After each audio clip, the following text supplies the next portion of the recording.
Good morning and welcome to Breakfast Extra. This morning, we reflect on a subject that should concern every one of us as citizens: press freedom. Journalism is the very backbone of democracy and has always stood as a beacon of truth, transparency, and accountability. Yet, in our beloved Nigeria, it seems that the beacon is dimming, casting a shadow over the free press. In 2023 alone, at least 39 Nigerian journalists were harassed, beaten, detained, or even worse. The perpetrators, state actors, some non-state actors, or simply those with a vested interest in silencing the truth. More alarming is that half of these incidents occurred during the 2023 general elections. Elections, an event meant to celebrate our democracy, isn't it? But turned into a season of fear for those tasked with documenting the truth. So let's take you through a growing list of names and incidents that highlight how dangerous it has become to simply report the facts in our country. Dayo Aitan, the ICIR executive director, was assaulted and robbed by thugs while covering elections in Gwagalada FCT. His clothes torn, phone stolen, and personal belongings taken. There was Haruna Salisu, founder of WikiTimes, detained during the February election in Bauchi as well. Also, there was Edwin Philip, a journalist with Breeze FM. He was attacked by officials of the Nigerian Security and Civil Defense Corps, that's the NSCDC, while covering elections in Nasarawa State. There's also Ashiru Umar, premier radio journalist. He was attacked by armed thugs in Kano while covering the state elections.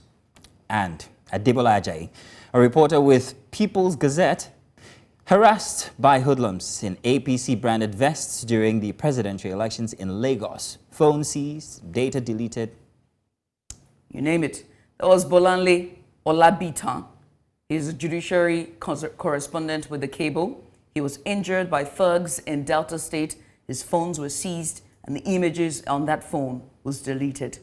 There was also Ame Ejekwonyilo, Premium Times reporter, detained for filming at the Supreme Court.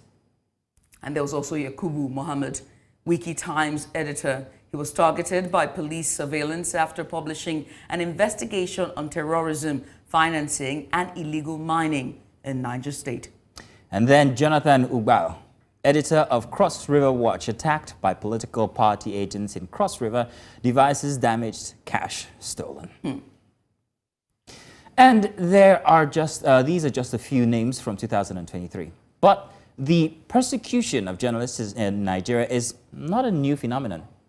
We've seen it time and time again throughout history. Journalists silenced simply because they dare to speak truth to power. Their courage often met with violence, intimidation, or at least detention. There's also Delegiwa, a co-founder of Newswatch magazine. He was assassinated in 1986 via a letter bomb, allegedly for exposing government corruption. Now, Kunle Ajibade was arrested and detained in 1995 for allegedly being involved in a coup plot.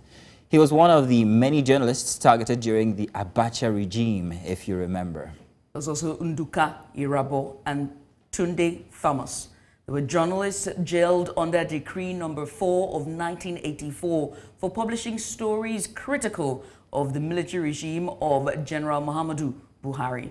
And then Abiodun Aduko, a photojournalist brutally beaten in 2012 by police while covering a rally in Lagos. There's Jones Abiri. He's the publisher of The Weekly Source. He was detained for over 2 years without trial by the DSS for alleged links to militant activities and charges he denied. Now, these names, both from our history and our present day time and our present lives, disrupted, families left in fear, and even careers tarnished, all because of one thing: the pursuit of truth. So as Nigerians, we must ask ourselves, can democracy truly thrive if those who uphold the pillars of free speech and accountability are systematically silenced?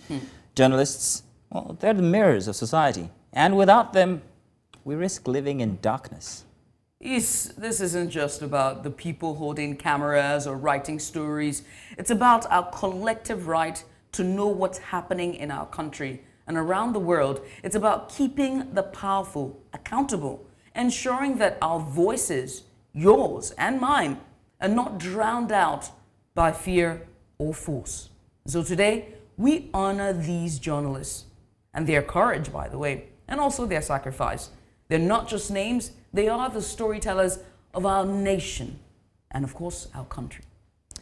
So, ladies and gentlemen, as we move forward, let's not forget the importance of the free press in safeguarding our democracy. And let us never grow numb to the reality that even today in 2024, truth comes at a price.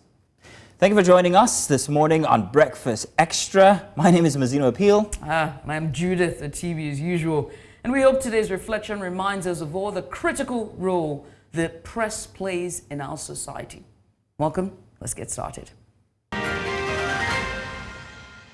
Thank you once again for joining us on this Saturday edition for Breakfast Extra. Now, all these and more today we are going to have in the show. But first, let's bring you the front pages of the dailies this morning from Nigeria and some parts of Africa. If you're with us, then let's start from the pages of the Daily Independent. Oh, yes, indeed. Let's get started from the Daily Independent. And the very first one that jumps at you there is age requirement for varsity admissions may spike case of falsification. JAMB registrar, it also goes on to say it's obnoxious, backward, say stakeholders, policy in order, tertiary education not for Nigeria. And that's for Kashim there. You can find that story on page 8 of the Daily Independent.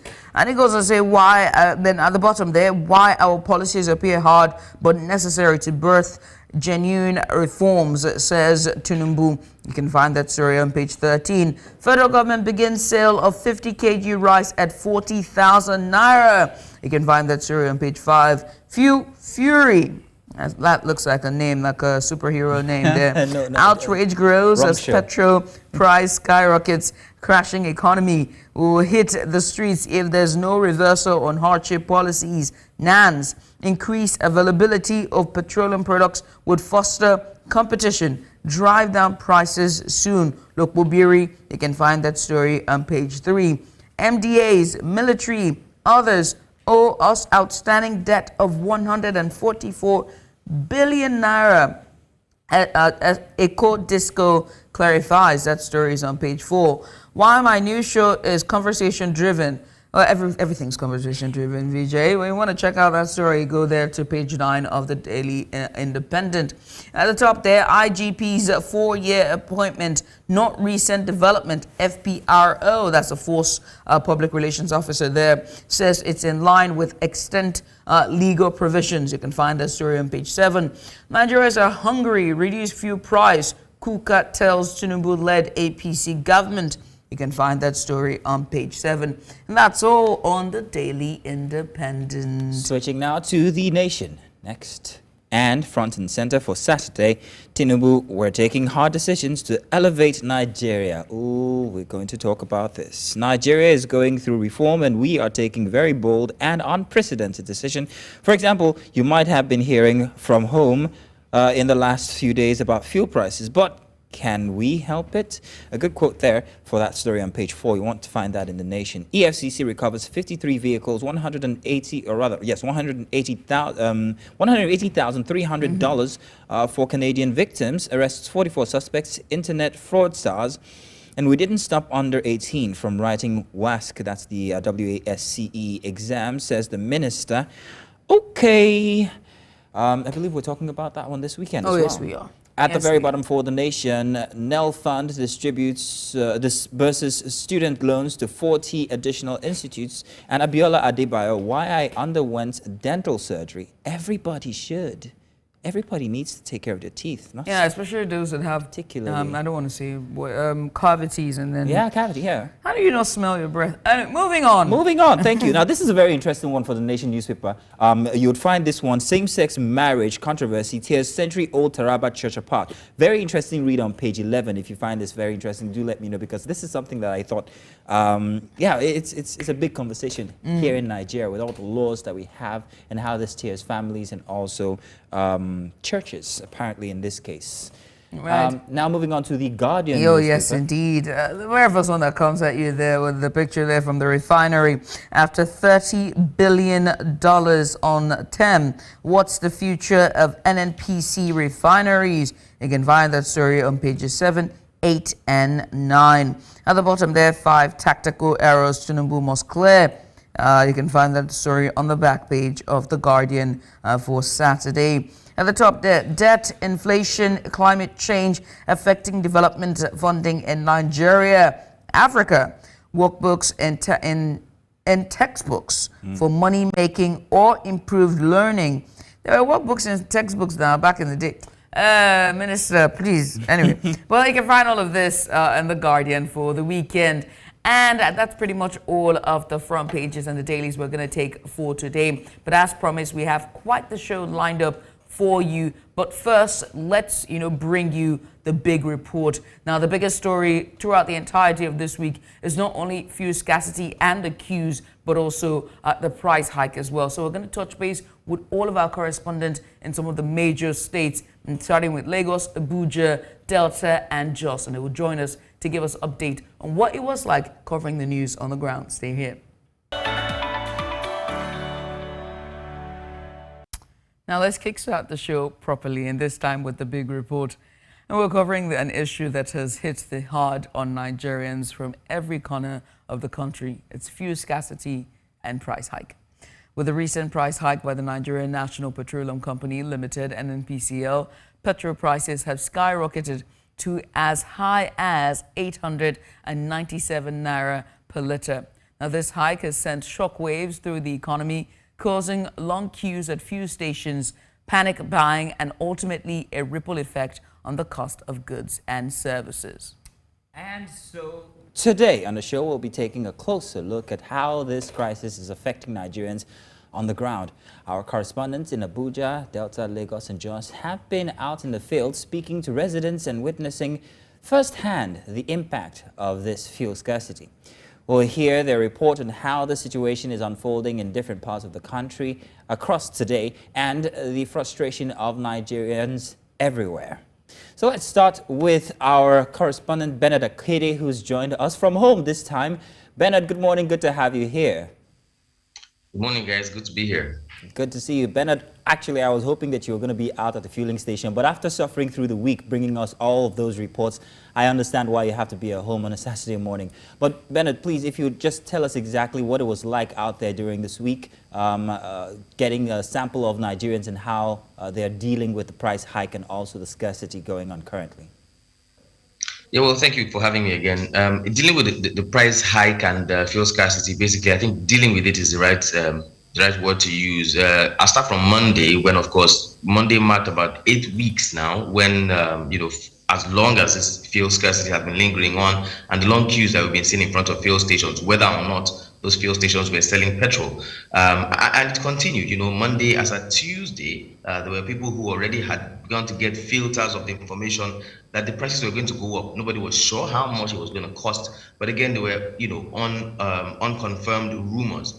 And then later that Tuesday, we went around and we saw some people in front of some stations who said the filling stations were selling petrol initially, but it looked like some news filtered to them, to the attendants, and then they shut their gates. And that was when the real panic buying actually started. When that happens in Nigeria, judging from history, you know that something is about to happen or something has happened. And then it was then we started seeing the media update from Dangote about his own type of petrol and stuff. And in less than 24, or let's say in just about 24 hours, we began to see the changing of prices on different billboards of petrol stations.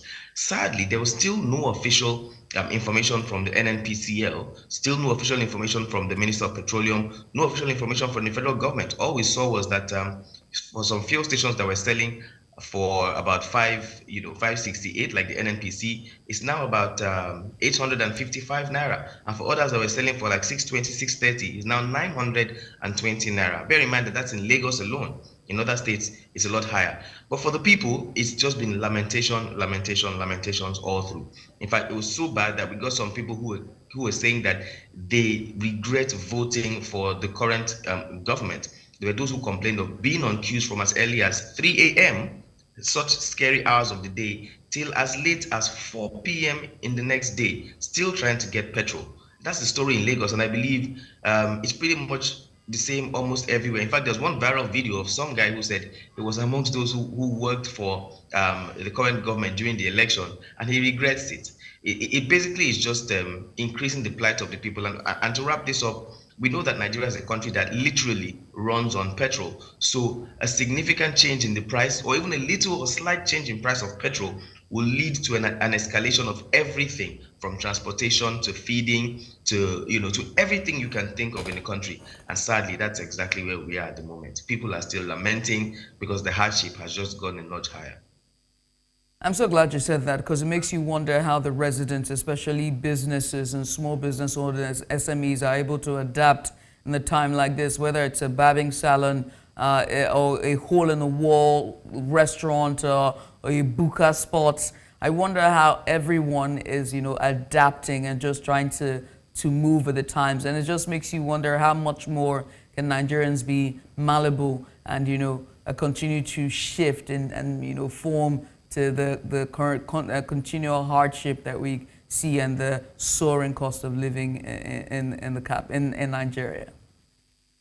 Sadly, the truth is, right, many years ago, I did a report, of course, not with New Central then, but I did a report where we were able to find out that if power was good in Nigeria, a lot of people who you call low-income earners will step up a little bit.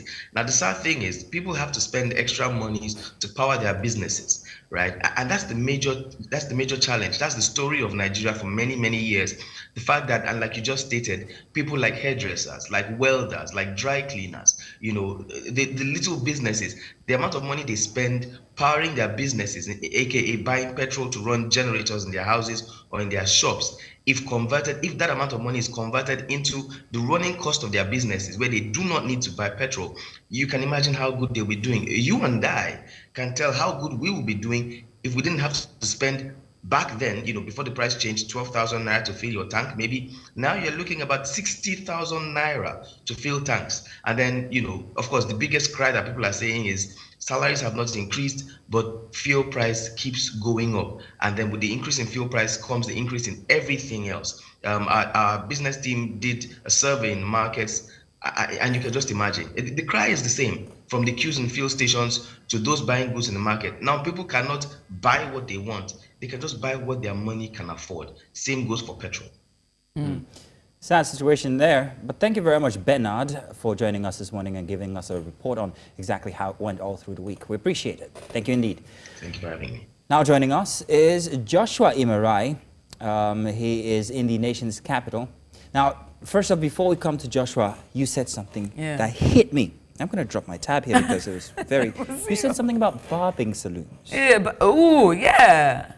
I couldn't get my hair. No, I wasn't that broke. But what I meant to say is, I realized that my barber has increased his amount. Yes. Now, once that happens, everything. Once bread increases in price, in the cost for normal, regular, what do you call it when you take care of yourself? Yeah, just grooming. Grooming. Yeah. That's what grooming increases. Everything increases. Yeah, and then transportation. And it only took 24 hours. Yeah. 24 hours because basically they run on generators every single hour of the day, most of the time. And I'm talking about Festac here. So how many times have I told you not to unfortunately, say proudly where you live on national television? But anyway, Joshua Imarai is in the nation's capital, Abuja, and he joins us now. Joshua, thank you so much for joining us. We appreciate you for coming on. Joshua, let's start with just the fact that Abuja is the political and economic nerve center of Nigeria. So I wonder how our residents there coping with the fuel scarcity, and what has the situation been like at the fuel stations? Because we know that even before the queues, let's say the queues in Lagos, Abuja started seeing the first signs of what was to come. How has it been like so far in this week? Well, the situation for ordinary citizens here in the Federal Capital Territory has deteriorated from bad to worse, because basically the price of everything has skyrocketed. It didn't even take up to 24 hours before those inflation to take effect. And particularly everything has been affected. Essential services, the prices of sachet water saw an increase of 100%. Even transportation on 100%. So even getting here this morning, I was told by the driver that I'm going to pay an extra of 100% to get a vehicle coming here. So the situation here has degenerated, and they are lamenting, considering the fact that here is the nation's capital, and at the feet of power, where everything is supposed to be normal, but unfortunately, it seems as abnormal here. The only people not experiencing this challenge right now are those who are in the ruling class, as I would say, particularly the elite. So here, the case is not different. Everything is complicated as usual, and we are expecting the worst to come out of it. Joshua, okay, go on. Ladies first. I mean, Joshua, because I wanted to ask, besides just the price change that you've seen, were you able to speak to residents that were, or the queues when you were there, and just, feel the pulse with them, and what was that like for talking to them?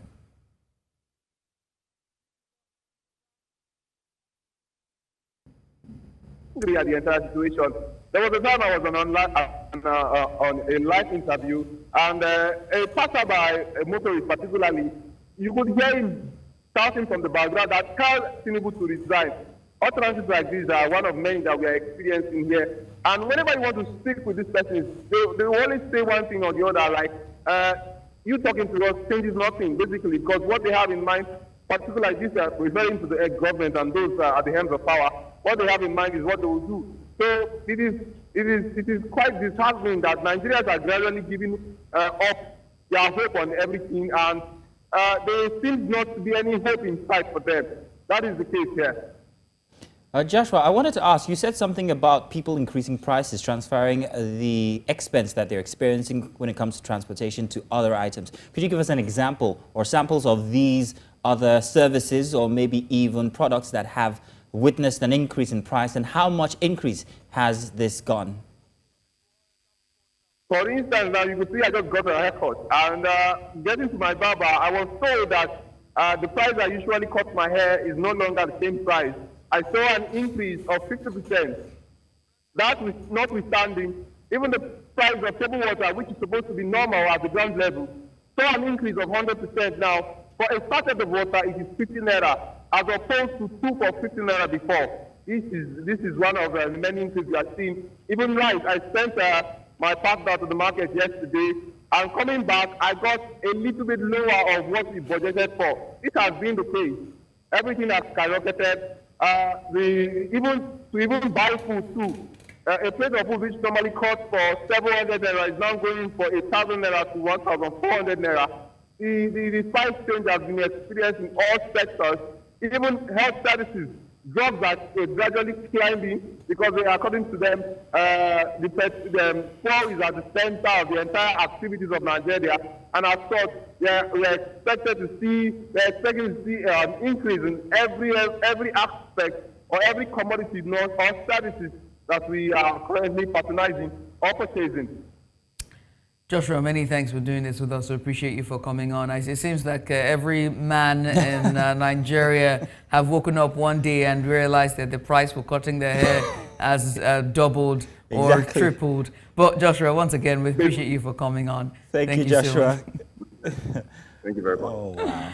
Interesting there. Told you about the hair. Well, I mean, we should not jinx it too, because I haven't been to the salon. No, last time I was like... Yours is going to be worse. Yeah, I know. I can see it. But hey, that was our correspondence, and they gave us very insightful reports. You've heard from Bernard Akeda here in Lagos, and also Joshua Marai, the nation's capital, Abuja, just weighing in on Nigerians and how they are feeling with the weight of the NNPC price hike and the ongoing fuel scarcity, whether it's long queues or at filling stations or skyrocketing transportation cost, or even the cost of cutting your hair. The impact is being felt across the country. Anyway, we switch gears after this. When we come back after the break, and this time we talk about the Fourth Estate and the freedom of press and the gag that we feel. Can you feel it? Can you feel it? After the break. Welcome to today's Extra Special here on Breakfast Extra. Today, we're discussing a topic that strikes at the very heart of democracy: freedom of the press. Our recent developments in Nigeria have raised serious concerns about whether the press is being silenced. Under the administration of President Bola Tinubu, reports of harassment, threats, and even illegal detention of journalists have surfaced. Investigative journalists, editors, and news reporters have found themselves the targets of intimidation by security forces, some held in custody for days without trial. From the abduction of Segun Olatunji by armed men linked to the Defense Intelligence Agency, the arrest of Daniel Ojukwu for his investigative reporting on corruption, the arrest and arraignment of whistleblower Bristol Isaac Tamunobifiri, also known as PIDOM, and now the Nigeria Police Force has alleged that investigative journalist David Hundeyin and another individual identified as Michael Temidayo Alade are accomplices of PIDOM. It seems the media landscape is facing unprecedented pressure. Yet, despite these alarming incidents, the government insists that it supports freedom of expression. So is Nigeria's media under threat, is the question. And what does this mean for the future of journalism and accountability in the country? So joining us today to explore this issue are, well, we've got distinguished guests here with us. And first we have Mr., of course, David Hundeyin, who we've had on the show before, who has faced firsthand the risk of reporting on sensitive issues. Thank you very much for joining us, David. Good to have you here. Good morning. Thank you for having me. So first, let's ask your take on the current situation of freedom of expression, especially when it comes to journalists such as yourself in Nigeria. What do you think the landscape is currently regarding that? Well, I think the events of the last week tell a story on their own. Technically, right now, you're having a conversation with someone who is apparently wanted in connection with the criminal investigation in Nigeria. And what egregious crime has this person allegedly committed? Well, the crime is that this person committed journalism, because that's now a significant offense in Nigeria. And I'm not the only one. My colleagues at FIJ, for example, Fisayo Soyombo and Daniel Ojukwu, are both either wanted by the police or have actually spent time in police detention this year already. In fact, in Daniel's case, he wasn't even arrested. He was abducted from Lagos and taken to Abuja without anybody's knowledge. And for about 48 hours was held completely incommunicado. And all of this happened because of a story that he wrote. And incidentally, the police division that was responsible for this abduction, that's the National Cybercrime Center, is the exact same police division that was also responsible for the abduction of PIDOM from Port Harcourt also to Abuja. And even worse is that even after Daniel was eventually able to get out, which was many months ago, he is still required monthly to report to Abuja. His passport is still held by the police. So he's essentially held hostage in Nigeria, and he's required to report to Abuja monthly, which is very expensive, right? And if he doesn't do that, then his bail will be revoked. So that in itself is another tactic for sort of trying to keep a critical reporter, a journalist that they do not like, on the leash. And we are some of the lucky ones, because at least that's in the instance where it's still the police that is involved. In some other cases, including my case, as recently as last year, it wasn't the police. It went far higher than that. So last year, I actually survived an attempt on my life, which was spearheaded by the National Intelligence Agency under the director who was just sacked by the president, Ahmed Rufai Abubakar, whom under his leadership, the NIA made an attempt to end my life in Ghana, where I was resident at the time.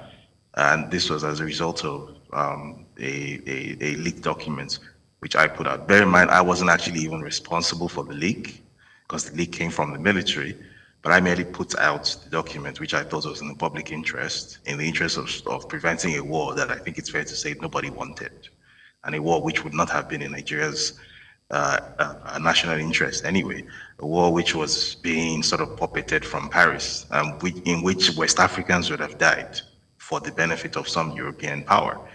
And for that egregious crime, an attempt was made on my life and I had to flee to Kenya. And then when I was in Kenya, a further attempt, a diplomatic attempt was made to try to sort of lean on the Ghanaian government, because obviously I use a Ghanaian passport nowadays. An attempt was made to lean on the Ghanaian government to revoke my passport and effectively render me stateless in a foreign country, which would have put me inside all kinds of trouble. And eventually I had to move to the UK.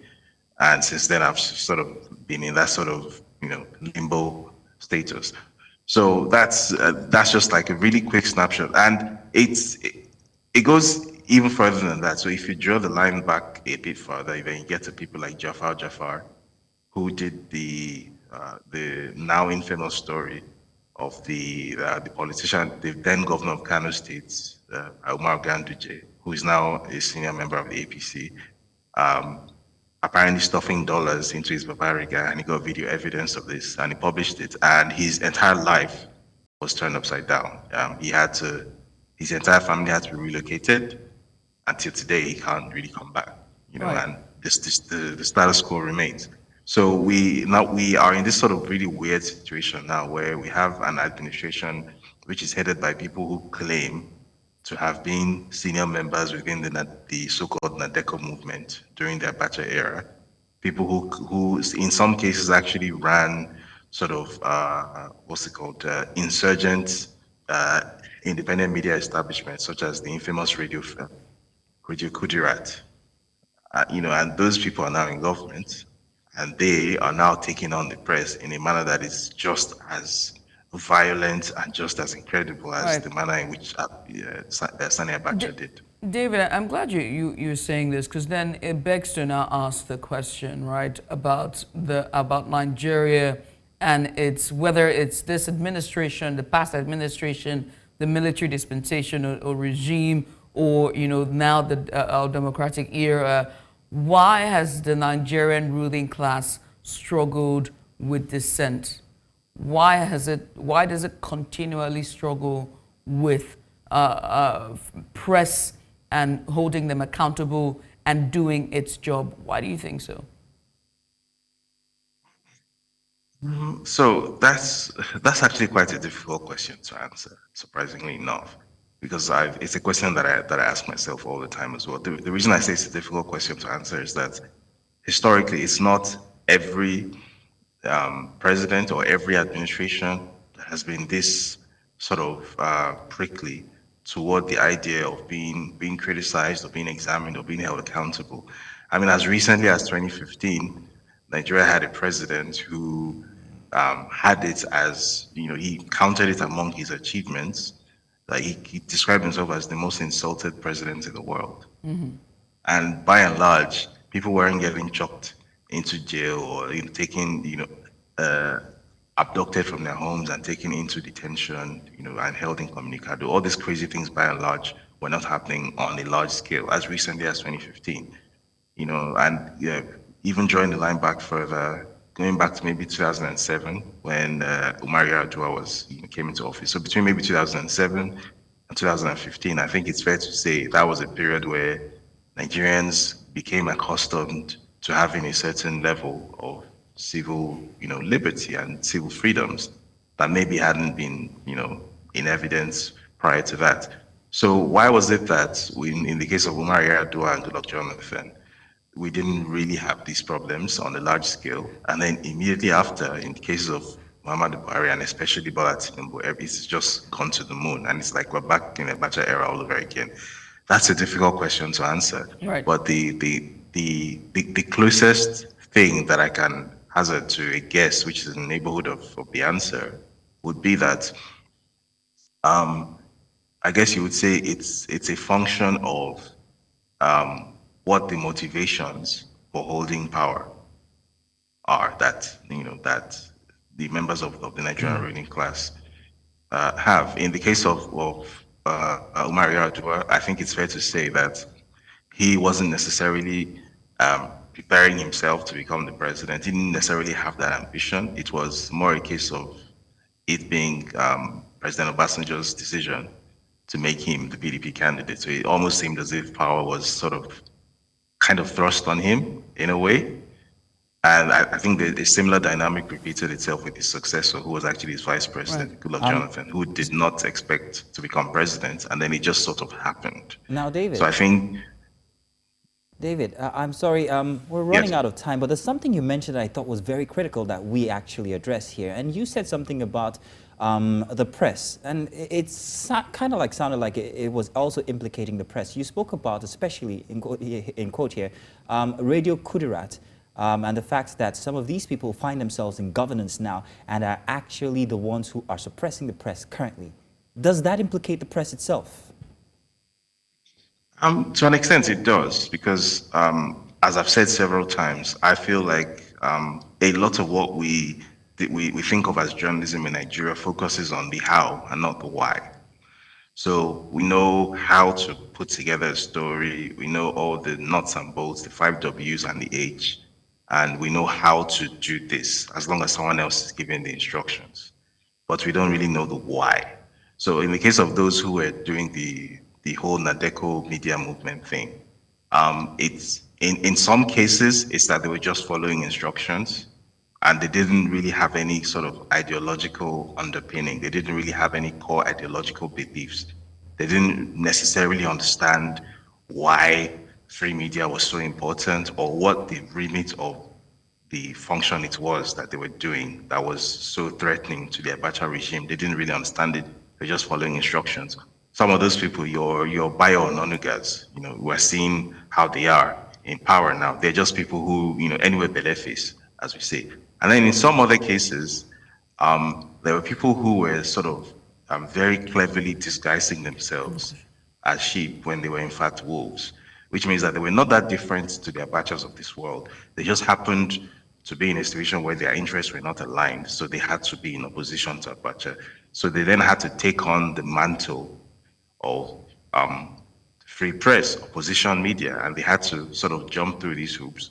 But as soon as they found their way into power, such as in the case of Bola Tinubu, as soon as he came into power in 1999, one of the very first things, and I'm sure you know this because you are in the media space as well, one of the first projects he set about doing when he came into power in Lagos State was to start paying off media heavily. So for one of his most famous legacies as governor, and even after his tenure as governor in Lagos, is that the media in Lagos is not critical to the government in Lagos.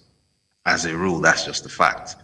Through the Tinubu, Fashola, Ambode, Sanwo-Olu administrations, you can see that motif running through. The media in Lagos is always in lockstep with whatever the pirated agenda of the Lagos state government is. That's not by accident. That's a Tinubu legacy.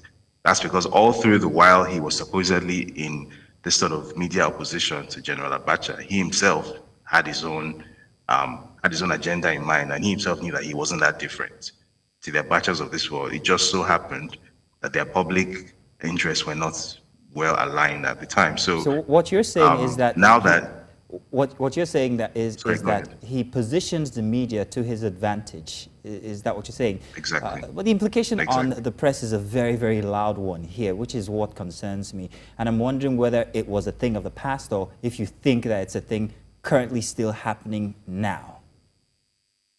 It absolutely is currently still happening now. In fact, as someone who runs a small scale newsroom, one of the challenges which I currently am dealing with, and which I think everyone in my shoes will keep on having to deal with, is how to keep the newsroom operating without sort of falling into alignment with characters or with funding entities or with interests that one shouldn't fall into bed with. All right then. Right? All Because there are Thank you people very like much, David.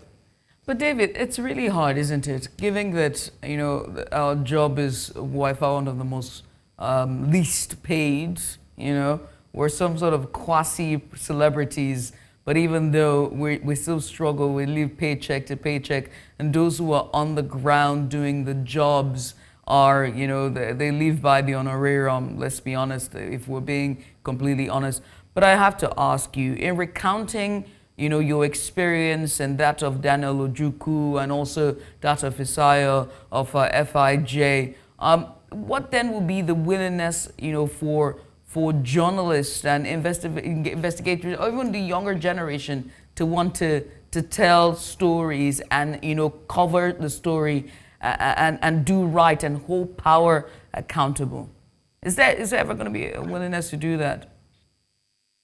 So I think that willingness will always be there. I think it's a human condition. So I think that's not necessarily dependent on having a huge media background or ecosystem around you. What I think will happen going forward is that what we know as critical journalism or investigative reporting is going to more.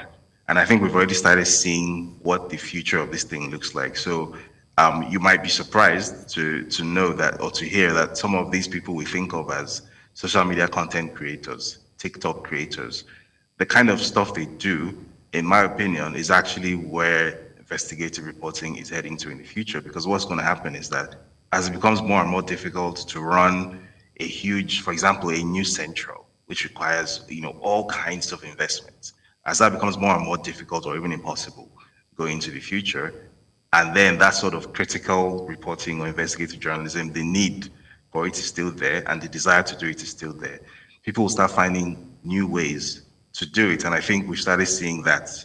Whenever I'm asked this question, I always refer people to names that they might not have heard. So there's a guy on TikTok, for example. His TikTok name is True Crime Daniel. He doesn't describe what he does as investigative reporting. He describes himself as a video content creator. But what he does is actually a form of investigative reporting. It's just not recognized as such yet. Maybe because the sort of orthodoxy hasn't really acknowledged it as such. But I think in the coming years, as journalism becomes more and more difficult to fund, because that is definitely a challenge which is getting worse, it's not getting easier, I think we're going to start seeing more of a shift. So I think we're going to start seeing a dichotomy. There's going to be the news centrals of this world who are going to keep on existing, and thank God for that.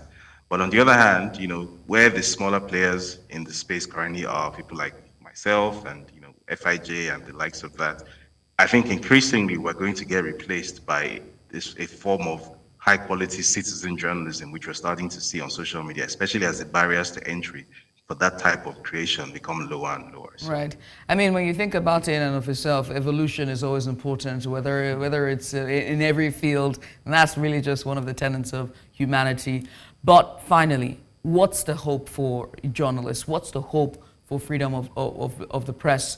There is the shield law that that shields journalists and protects them from any form of harassment or jail or arrest if their story is true, and it lies on everybody playing by that rule. But what's the last resort for journalists? Do you see the people in power and the judiciary and the lawyers and the policemen playing by the rule, the rule or the shield rule? Don't say that, but the hope, if you like, that I do see is that eventually, no matter how historically docile or how historically absent the predilection toward active citizenship or civil disobedience, whatever it is, no matter how historically docile Nigerians might be, there will always be a breaking point. We haven't reached it yet. I don't know if we're going to reach it even in our generation. But eventually, as human beings that we are, there will always be some sort of tipping point. And I think when Nigeria does hit that tipping point, you won't have to tell Nigerians that journalists are the people who need to be protected first and foremost in what purports to be a democracy.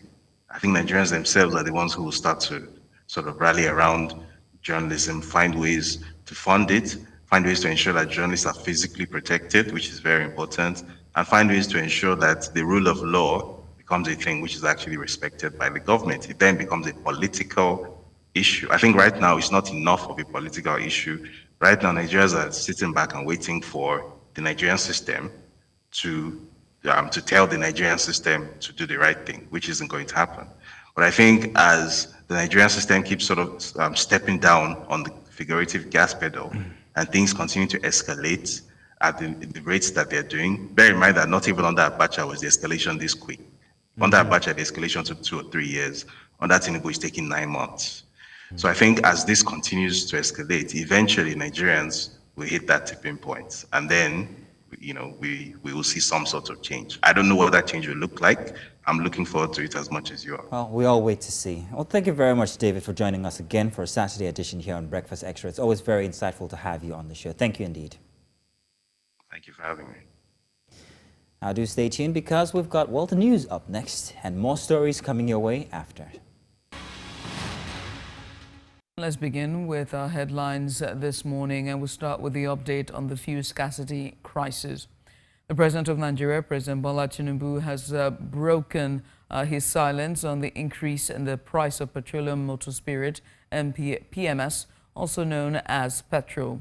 Tinubu, who addressed Nigerians living in China on Friday, said the petroleum price hike and other reforms by his administration are part of an overall strategy to set Nigeria on the path of economic growth. On Tuesday, the Nigeria National Petroleum Company Limited, NNPCL, hiked the pump price of petrol to 855 naira across its retail outlets amid long queues at filling stations. Move away from that now to security, as a recent document alleging security payments to bandit leaders by the Zamfara state government has continued to generate reactions. The letter, which is widely being circulated via several social media platforms, claims the Zamfara state government has earmarked millions to be paid to several bandit leaders as part of an approach to addressing the escalating insecurity situation in the state. And still on security, we switch gears now to Sokoto State, as residents of Sokoto have criticized the relocation of the nation's security chiefs, service chiefs, I beg your pardon, to Sokoto State following the killing of the Emir of Gobir, Issa Bawa. Now, this was as some of them spoke to News Central Television, saying killings and kidnapping have continued despite the presence of the security chiefs, a situation that they have found distressing. News Central's Imano Bogudu reports. It's Friday in Sokoto, the capital of Sokoto State, also known as the seat of the caliphate. After the afternoon prayers, some of the residents of the state took time to express themselves to us over the recent events happening in the state. From the lips of the old to the young, the burning issues in the last few days has the recent murder of the Emir of Gobir, Issa Bawa, and the subsequent visit of the service chiefs to the state. Duk wani babban soja da wani karamin soja ya aje waya ta yi, ka a bari su yi amfani da waya saboda su suna da wayoyinsu. Idan aka bugo mun za su haɗu lokacin da za su yi ta, duk wani soja kada a bari ta da waya, kuma an shi waya ta ya aje. Sannan dukansu sun san inda ainihin bandit ɗin suke, wallahi sun sani. Don haka kada a bari kowane soja ya yi amfani da waya idan za a hita. Sannan shi matawalle wa'an musabbabi na yin bandit. An kai bai taimaki Zamfara ba sai yanzu yana gwamna, ya san komi, ya san inda suke. Don haka in ba a yi ba mun san abin da aka nuyi. What is happening in this Sokoto, it is much. Because we're expected from now, we're moving, we're leaving this Sokoto because what is happening in this Sokoto is too much. Yeah. So we're happy that Chief of Army Staff and some securities are in Sokoto now. Sakwaikwayo ce suke yi. Domin in ka aikata laihi, Inspector General of Police ya ce yana biɗakka. Ya waɗi da baki ne zai zo ya sa a kama ka za ka gudu. So insecurity all over the world. Ba a sanarwa cewa za a zo a yi attacking ɗin mutum wanda an mai laihi. So za a zo in secret a kashe ka ko a kama ka. So saboda haka suna wasa kwaikwayo ne da babban hafsan soja na sama da na ƙasa da shi ƙaramin ministan tsaro duk wasa kwaikwayo ta suke yi. Suna playing ne. So inda gaske ne za a zo in secret unknown a zo a kashe waɗanda su Bello Turji da 'yan ta'adda. So mu abu guda muka kolin Allah shi muna magani. dukkan su taron banza ne. If government refuse to take a necessary action, we will come to the point that even the government will not be able to be in the power, because people are the ones who are electing the leaders. So without people, there is no government. And people are being killed every day. In Nigeria, you will have the news that people have been killed, people have been abducted. So we are calling on the government to take a necessary action. The argument and the debate about the killing of the Emir of Gobir and the general insecurity in the Northwest will continue. It is anticipated that all this will stop if the federal government and the service chiefs marry words with actions. In Sokoto State, for News Central, I'm Emmanuel Bagudu. And still on security matters, in separate attacks, 19 persons have been abducted by bandits in Mani community near a factory in Rido Ward of Chinku local government area of Kaduna State and at the Danhunu 2nd Millennial City in Kaduna. At Mani, the hoodlums abducted a woman and her 3 children, according to a source from the area. 6 of his relatives were among those taken to the forest. And now to politics. Plateau State Governor Caleb Mutfwang has dissolved the 17 local government transition implementation committees as of September 6, 2024. The directors of personnel management will now oversee administration until elections on October 9, 2024. Mutfwang praised the outgoing chairman for their leadership and encouraged them to support the party and constituents ahead of the elections. He also reaffirmed his commitment to a transparent and inclusive government. Away from Plateau now, and now to Abia State, where the state governor, Alex Oti, says he cannot be held accountable for the billions in salary arrears owed to workers by previous administrations. Speaking during the monthly media chat at the banquet hall of Government House in Umuahia, the governor said he can only pay the outstanding salaries as resources allow. While Oti had earlier pledged to clear all arrears by the end of August 2024, he noted that workers who failed to press previous administrations for their payments should not expect him to be rushed into action. However, he reassured the public that he remains committed to settling the arrears. And we'll continue now, this time to economy. Nigeria's Economic and Financial Crimes Commission has handed over 170,000 United States dollars to the Canadian government, being proceeds of financial crime perpetrated against victims in Canada. The EFCC chairman, Ola Olukayode, also handed over other assets, including 53 vehicles, saying they were recovered following extensive investigation conducted spanning several years. He says the ceremony is indicative of government's zero-tolerance position or posture against cybercrime.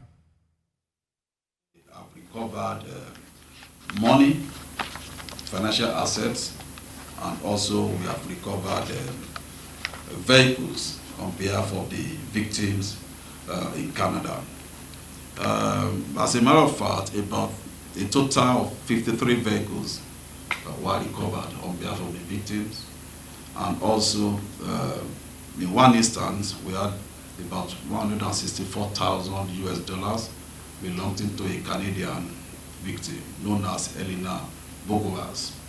And also, we have here, which is going to present to you today, another sum of 16,300 USD, United States dollars, belonging to another victim known as Sandra Bola.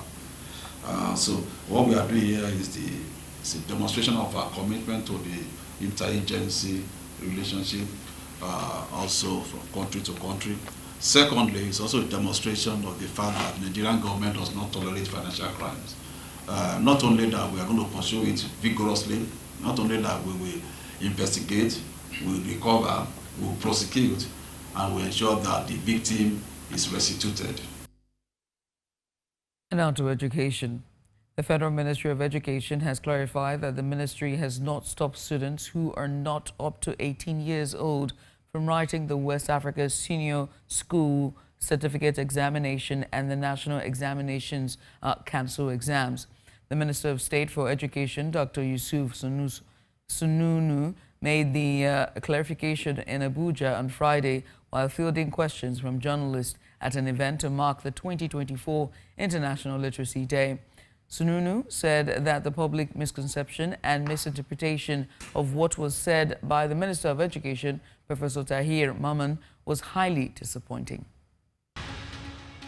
Welcome back. Now, through the week, Nigerians suffered through what was somehow a scarcity of the petroleum motor spirit, or then again, perhaps maybe it was just a hike in price.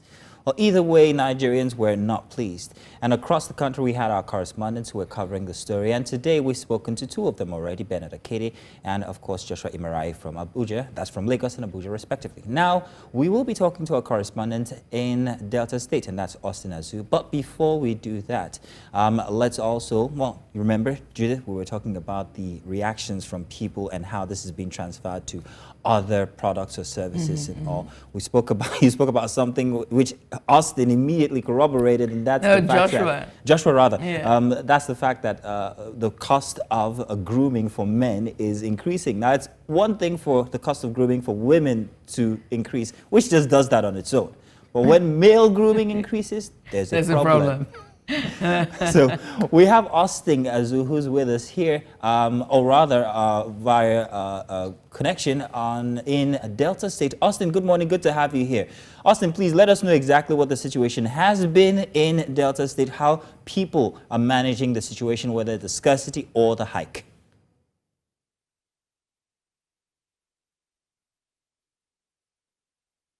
Good morning, Zeno. Of course, the fare situation here in Delta State is not quite different from what is happening across Nigeria. This morning, someone made a joke that drivers are no longer looking up to standard by or those who are on the road, but however, they're rather looking at their fare gauge. So going to the fare station to go and get fare has become a Herculean task. Behind me, you can see that is one of the filling stations, a popular filling station, a major oil distributor here in Nigeria. You can see actually what they did was to barricade the entrance so that they'll start taking intended passengers one after the other.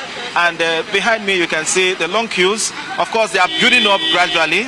So what they do here normally is that they will barricade the entrance and begin to take people one after the other. So if you don't have patience with the intake, so definitely you have to pull out from the queue and go elsewhere. And this fuel station is a total fuel station, and they are selling at 949 naira. And elsewhere, here we went to earlier on, they are dispensing fare at the rate of 1,050 naira and 1,200 naira, depends on how they want to sell out to the public. So it has become a very Herculean task for operators here, that's commercial drivers and other people who intend to buy fare. So the queue up has become a huge challenge. And of course, behind me, you can see some people arguing who came first and who did not come first. And not only that, because of the barricade they had this morning, and you can see a truck that broke down at the entrance of the fare station. So a lot of persons, are going through a lot. Okay, I have one of them who will likely share his thought with us. Please stand by. Okay, tell us your name. Tell us how the fare situation is like here for you as a keke operator. Tell us your name. My name is Mr. Favor Aduye. I'm from Delta State. Yes, I'm in Asaba here. The situation of fuel is too rampant, it's too bad for us because we cannot be able to buy fuel again. Even if you buy fuel yourself, you cannot even use it to work before you know the fuel don't finish. The meter not complete. To buy fuel now a problem. Money where would they buy fuel before? Money where would they use the buy fuel before? Like 1,015 fuel, keke fuel fuel tank don't full. Now almost 10,000 would they buy fuel to full tank. So it's very difficult for us. If federal government go look onto this fuel issue, so that they can help us, so that we can be able to work and they carry something, they go house again. Now fuel with the word they put. Okay, thank you. All right, we'll have another person who is going to share his thought with us. Please tell us your name and what do you think about the situation, how much you are buying fare. My name is Mr. Gabriel. Please, you look me very well. See, the situation in this country, the situation in this country is getting out of hand. Because as you do like this now, you say all of us we are keke riders. Even if we are having misunderstanding between ourselves based on we say we want to buy fuel. I beg push and no verse. You have a misunderstanding between ourselves based on we say we want to buy fuel. Maybe say if you never mind we say the fuel don't increase price. But even say the fuel increase price, some of them make the fuel generous, just everybody can buy fuel and go. That one even still do. Okay, now you buy for now 1,200 per liter. You can't work 10,000. How much you go take buy for to reach you another day to make for a living?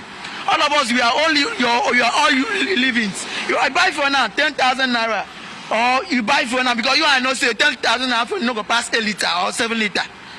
So now you can't buy and finish. How much you can make a day? We are not simmering again. We are not simmering. It's getting out of hand. We are not simmering again. All right, thank you very much. Okay, you can hear from what they are saying right now that it seems whatever they are working ends on buying fear. Okay, please tell us your name and share us your experience. How much you are buying fear? My name is Abu Isaac, the citizen of this country. The way the country is going now, I don't even understand it because the way we are suffering, we are the rider of keke driver, and most of us we have family. We cannot be able to feed our family again. You live in the country that you belong. You cannot be able to do anything. Not that you know you are not hustling, but you hustling every day. But the price of fuel is too high. It's too high, and the passenger they cannot be able to pay it. Based on say they cannot even afford anything on it. So I want to beg the country, especially President Tinubu, I beg, if you are a good citizen of this country, you have to do what will bring glory and honor to your name, not to discourage the citizen of the country. I please the Almighty God that if now God send you to that governmentship, to that presidentship, you should be able to let the country be happy with you. Not that people will be angry with you. Even the small children that are in the womb, they are talking bad against you that you cannot rule the country. It's not a good thing. A leader is supposed to have a courage to lead, to give people a good desire, not to discourage people. I so much discouraged about this president, about this government, because they are not capable to rule the country. They are always preparing for themselves to eat with themselves. They can't mind the citizen of the country. But many of the Nigerians, they are flying out, they are running out. What of us that want to be in our home? How are we going to be? I plead for the country. May they rule us well. Build us well so that we'll be able to. Thank you very much. Zeno, you can actually hear and see for yourself the plight of the people here in Asaba here, especially the tricycle operators and other people who come to various fuel stations to get fuel. The hue and cry over the hike of petroleum products here in Delta State is so alarming. And of course, someone who works a day probably spent about 10,000 naira. And of course, these particular tricycle operators need to balance their, people who gave them these tricycles to operate. So at the end of the day, somebody will be spending roughly almost 10,000 naira on fare. And you bought a fare of 10,000 naira. Yes, I can hear you. Now, Austin, we wanted to find out, we heard from certain parts of the country, especially the north, that especially tricycle operators went on rampage. There was a small riot. Now, has there been any such thing in Delta State regarding the tricycle operators or any other union?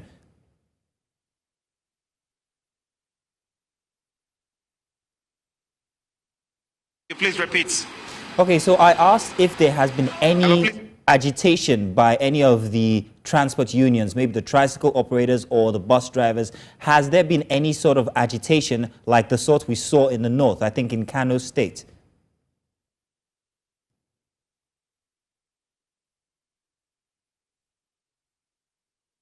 Yes, of course. Recently, I think about 3 days ago, some people in Warri, tricycle operators, they came out publicly to protest over the hike of the products, and it's not really, so palatable for them. So they expressed their displeasure over it in kind of protest, and that was the first protest they had here in the state here. So since then, nobody has come out to protest over the hike of petroleum products here in the state capital. Well, I want to say thank you so much for taking out the time today and just giving us that stellar reporting. As we can see the queues there, hopefully this queue ends into this new week, but until then, only time will tell. But once again, Austin, many thanks. Thank you very much, Austin. Austin Azu, there's our correspondent live at Sabah Delta. They're giving us a bit of update regarding the fuel scarcity and the hike in the price of fuel.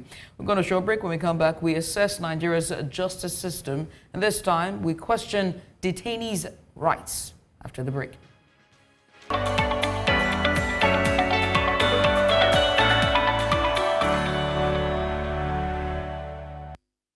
And welcome to our first big story for today, as we tackle a topic that strikes at the core of Nigeria's legal system, the rights of detainees.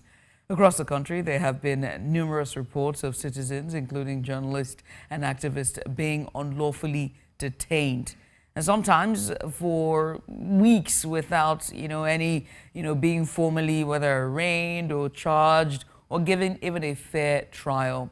The Nigerian Constitution guarantees that no citizen should be held beyond 48 hours without charges. Yet, in reality, many detainees languish in cells for much longer, raising questions, serious concerns as well about the state of justice in Nigeria. So these violations not only affect those detained, but challenge the very principle of democracy itself, human rights also, and the rule of law.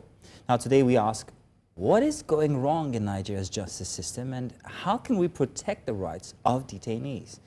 Now, to help us explore the issue, we have our guest here in the studio, Kene Osuji, a legal practitioner, and he'll be giving us, first-hand explanation, and also perhaps maybe in some cases instruction as to how exactly detainees should be attended to in our judicial system. You're welcome, Kene. Good to have you here. Thank you, Mazino. Thank you, Judith. Thank always a pleasure. Always a pleasure as well. So, Kene, first off, we seem to have a certain disregard for detainees. It's like once a detainee, you're inhuman, or you're not human, and so there's a certain inhumanity that they experience. Why is that so in the Nigerian context when it comes to our judiciary and how the rights of detainees are attended to? Rightfully so. It's quite unfortunate that every Nigerian, once you're behind bars, you lose that right to dignity of persons. And it's what violates what the Constitution says. Even though you're a detainee, according to the Nigerian law, you should not be subject to inhumane or degrading treatments. And we've seen in the news, we are aware of cases where Nigerians have been brutalized as soon as they go behind bars. And the Nigerian Constitution is very clear on these facts. Every Nigerian, regardless of whether you're behind bars or you're out of cell, you should be treated like a human being. You have your rights as enshrined in the Nigerian Constitution. I have a very disturbing story to tell you. So along with you, we're going to have a guest who has experienced being behind bars, who has experienced being detained. Well, not just one, we actually had 3 on ground who were going to come over and tell their stories. Unfortunately, only just yesterday, after giving us addresses to get to and going there with our cameras and crew, we discovered that they weren't there. In fact, they were at a different location, far away from the location that we were given. Upon proceeding to that location, they disappeared again. Calling them, they're like, why exactly do you want? Well, no, we just want your story. So we had one of them agree to come over and be with you on this session here today. But unfortunately, we've been unable to contact It's them. been MIA. Exactly. There seems to be a certain dread or fear that's planted in detainees that even after they are released, this is what we get. What's that trauma? What did they experience? In your experience, what have you seen that the experience has been for them? So, because of my experience in criminal litigation, I run an NGO that defends Nigerians who cannot afford to pay for legal representation. It's not very nice. Sometimes I go to see them and they don't have slippers. Sometimes I go to them and they don't have shoes, the same piece of clothing. Once you're arrested, until you're released, you wear the same item of clothing. Feeding is a problem. Sometimes you get calls. I get calls from the inmates behind cells in prisons asking for money for food. It's quite, sometimes they say they're sick. So the conditions in there are not very comfortable, and there's also an allocation from the Nigerian government when it comes to budgets, but how well are they being fed? How well are they treated? How well do they have access to family members? How well do they have access to legal representation remains a question that needs answering by the authorities in Nigeria. What are the systemic issues that have allowed for such unlawful detainees unlawful detention and such inhumane and vile experience to take place in our system? I think we have to look at the system. The system right from the body who is entitled by law to cater for detainees, which is the Ministry of Interior, Federal Ministry of Interior. Then you subdivide it to the agency of the Nigerian Correctional Service. This is the body that is supposed to cater for the welfare of detainees and people who are incarcerated in prisons across the Federation. So one is the monetary allocation.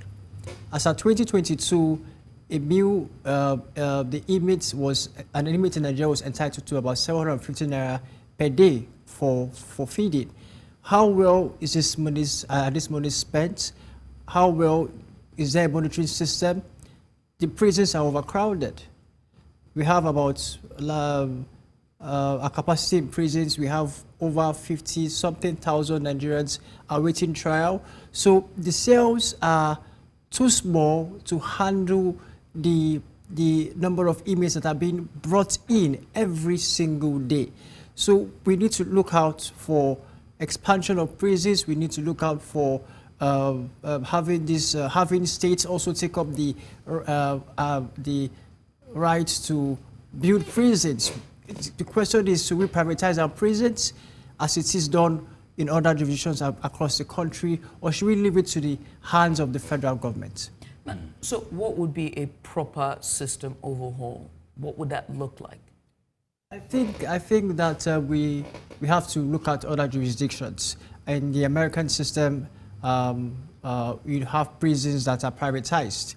You have people who build prisons, cater for inmates, and the welfare is said to be better, because as it is right now, the institution is failing. The Nigerian Correctional Service has more to chew because they cannot afford to cater for every inmate brought into the cells. They cannot afford to feed them properly. So I would advise that we privatize our prison systems to ensure that the security and welfare of every Nigerian, because they are still Nigerians, is protected even when they are behind bars. That's a very, very dicey one if you want to privatize the correctional system, because let's talk about racketeering then and all of that. But that's a subject for another day.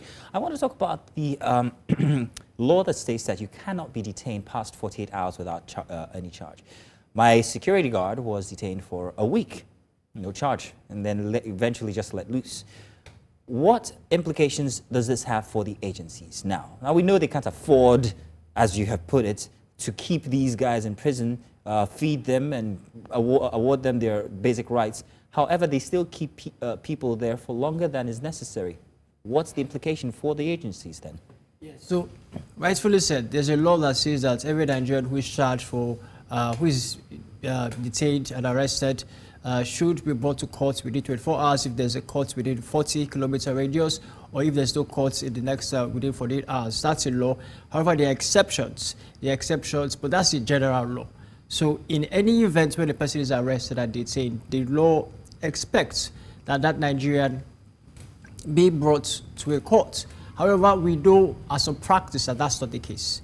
That's not the case because Nigerians over time have spent months even without knowing the offense in which they were arrested for. Do you remember the photographer from last week? Yes, I do, of course. I mean, when you think about the photographer and him being held in prison, you know the and story, even yes? after, you know the story. You do know there's a very popular story of a photographer who resigned via text message from his job, and his employer took him in, had him arrested, and even after the employer had withdraw the charges, they still held him on a false, allegedly false. It said it was on intentional abuse or insult, something very funny. And so I have to ask about, the legal safeguards that exist in preventing such abuses, like being wrongfully held, not being charged on time, your rights being denied, your rights, inhumane treatment and abuse. What are those safeguard rails? Yes, so every Nigerian who is detained, one has a right to legal representation. You have a right to call your counsel. You have a right to call family members to inform them of the situation. You have the right to silence. You don't have to say anything until you consult with a legal practitioner. You have pictorial rights. You have a right to be charged to court within a reasonable period of time. So these are the rights that are available to you. However, the problem remains enforcing these rights. The same constitution says that if you're detained or arrested unlawfully, you have a right to compensation. Exactly. How many Nigerians who have been detained unlawfully have sought to ensure that they get compensation? To put it very delicately, you're now shifting the responsibility to the individuals. You're saying that they haven't pursued compensation. Is that what you're saying? So the problem stems from the fact that Nigerians don't know all the rights available to them. So if I don't know my rights, I wouldn't know how to enforce the rights. So even if I couldn't afford legal representation, the laws make provision for a legal aid council, which means that it is a body in Nigeria that provides free legal services mandatorily to every Nigerian who cannot enforce, who cannot pay for legal representation. So Nigerians need to know they have these rights and need to insist on these rights so that they can enjoy these rights. I'll give an example with the issue of bail. Almost every Nigerian when arrested pays for bail. That's a fact. But if the right procedure is followed, particularly in Lagos State, I'm speaking as a matter of fact, bail is free. So if you follow the right channel, the right procedure, insist on not paying for bail, insist on your counsel speaking to the divisional police officer, I can assure you that even if you pay for bail, you're released, the money that has been paid will be refunded to you. I'm speaking again as a matter of knowledge of what I know in Lagos State. So we need Nigerians to know that they have these rights and we need them to speak and ensure that they stand on these rights so that the rights they have are not infringed upon. Now, Kene, you represent a civil society organization that deals with situations like this, and you see this firsthand. This is literally your job. And so I have to ask about collaboration. Besides CSOs like yourself, what can the state government and maybe the federal level do to just declutter the system? Because you said 5,000, or was it 50 or 5,000 inmates that have not had their day in court? Over 50,000. Over 50,000, there we go. So what then will be, is it a collaboration? What would you like to see as CSO and somebody who's in the field, who understands it? What would you want to see that will best address in bringing down that number? I would like to say transparency. I'd like to say the government should be more transparent to what is going on. I'd like to say that transparency involves a number of things. It involves adopting measures to ensure that we know what is happening behind bars. The laws stipulate that the chief magistrate in Lagos State, for instance, or the chief judge should go across detention facilities in the state from time to time to know the offenses in which people have been charged for. And then if it's something that can be granted bail, grant them bail, release them. So we need to open up the system, because the more closed the system is, the more clogged it's going to be. So one, transparency. We need to open up the system, the prisons, the detention facilities across the country. Government needs to ask for help when they need help. If they need to get a loan or increase, not just a loan, if they need to increase the budgetary allocation for the Nigerian Correctional Service through the Ministry of Interior, they should do so that we can have more prisons, more detention facilities across the country. Then we need to also adopt technology to ensure that every legal practitioner can see who is behind bars, who needs a lawyer, and then opt to take up the case. We need to open up the system, because if, as a legal practitioner, there's a portal somewhere I can log in. I'm not very busy this month, for instance. I can go on and see, okay, somebody was just arraigned in court and doesn't have access to a legal practitioner. I can then decide to take up his case, and then, my name will be attached to his case, and then I'll follow up diligently. If I don't follow up diligently, then I'll be maybe in trouble. Is there incentive for lawyers to actually carry on cases pro bono? The NGO that I founded, we give incentives to legal practitioners when they go to court. I don't earn a fee. I've visited a number of Nigerians do that pro bono. I don't earn a fee. but we give incentives to lawyers who who volunteer for our organization. Then on the case of pursuing compensation, could you please give us step-by-step how you could go about it as a person who's been wrongfully detained? What do I do step by step? Where do I go? So for you to bring an action order for compensation, first thing that comes to mind is the fundamental human rights enforcement action, because there must have been a breach of your fundamental human rights. You've been detained unlawfully, you'll be subjected to inhumane or degrading treatment. So I speak to a counsel, a lawyer, and then he files an action under the appropriate section of the rights that have been infringed upon, and then the lawyer would of course, sue the necessary parties if it's the Nigerian Police Force, if it's the Nigerian Correctional Service. They will be sued. They'll be sued. But I want to draw us back to the law that speaks to 48 hours, which you mentioned, Mazino. The law there's a general law. However, there are exceptions to the law. If a person has been charged for a capital offense, the stipulation or requirement to be charged to court within 48 hours does not apply. There's also what we know as a remand order. The Administration of Criminal Justice Act says that the Nigerian Police Force, pending instituting a formal case against a person, can apply to a court to remand an individual for a period of first 14 days and subsequently another 14 days, pending which they should conclude investigations. If after 28 days the investigation is not concluded, they may apply, I think, for another, 20 or so days, making it about 54, 58 days period where a person is kept behind bars. So if the law states that 48 hours is the maximum time, there's just an exception, and most of the time we see that the Nigerian Police Force or other enforcement agencies like the Economic and Financial Crimes Commission go through the remand order system to detain people beyond 48 hours. Can you explain what a capital offense is so that we know the difference now? So a capital offense is an offense that is punishable by death, which includes armed robbery, murder, treason, rape, and those offenses that, if convicted, will lead to about 21 years or more in prison. In solving, I was hoping in my last question when I asked, I was hoping that you were going to mention something, so I'm going to ask you that.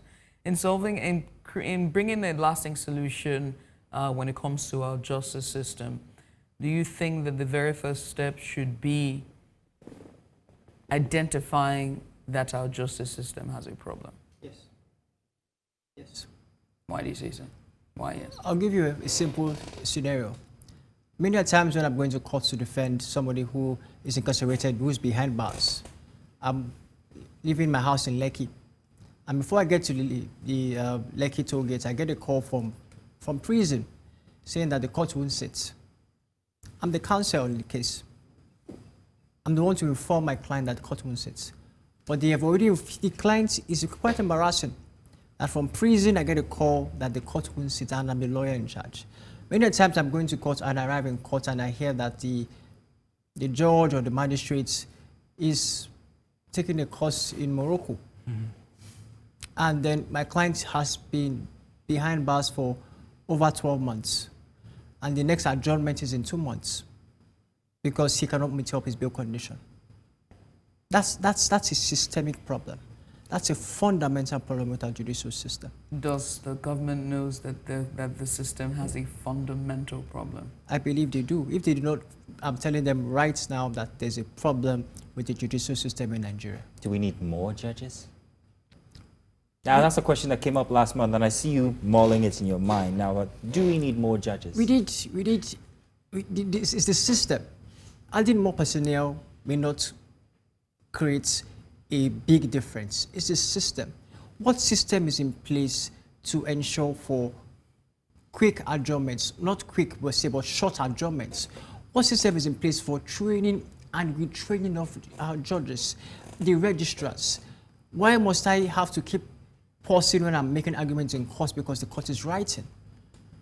I can't speak like this in courts because the courts will tell me, hold on, stop, I'm writing. So the problem is with the system.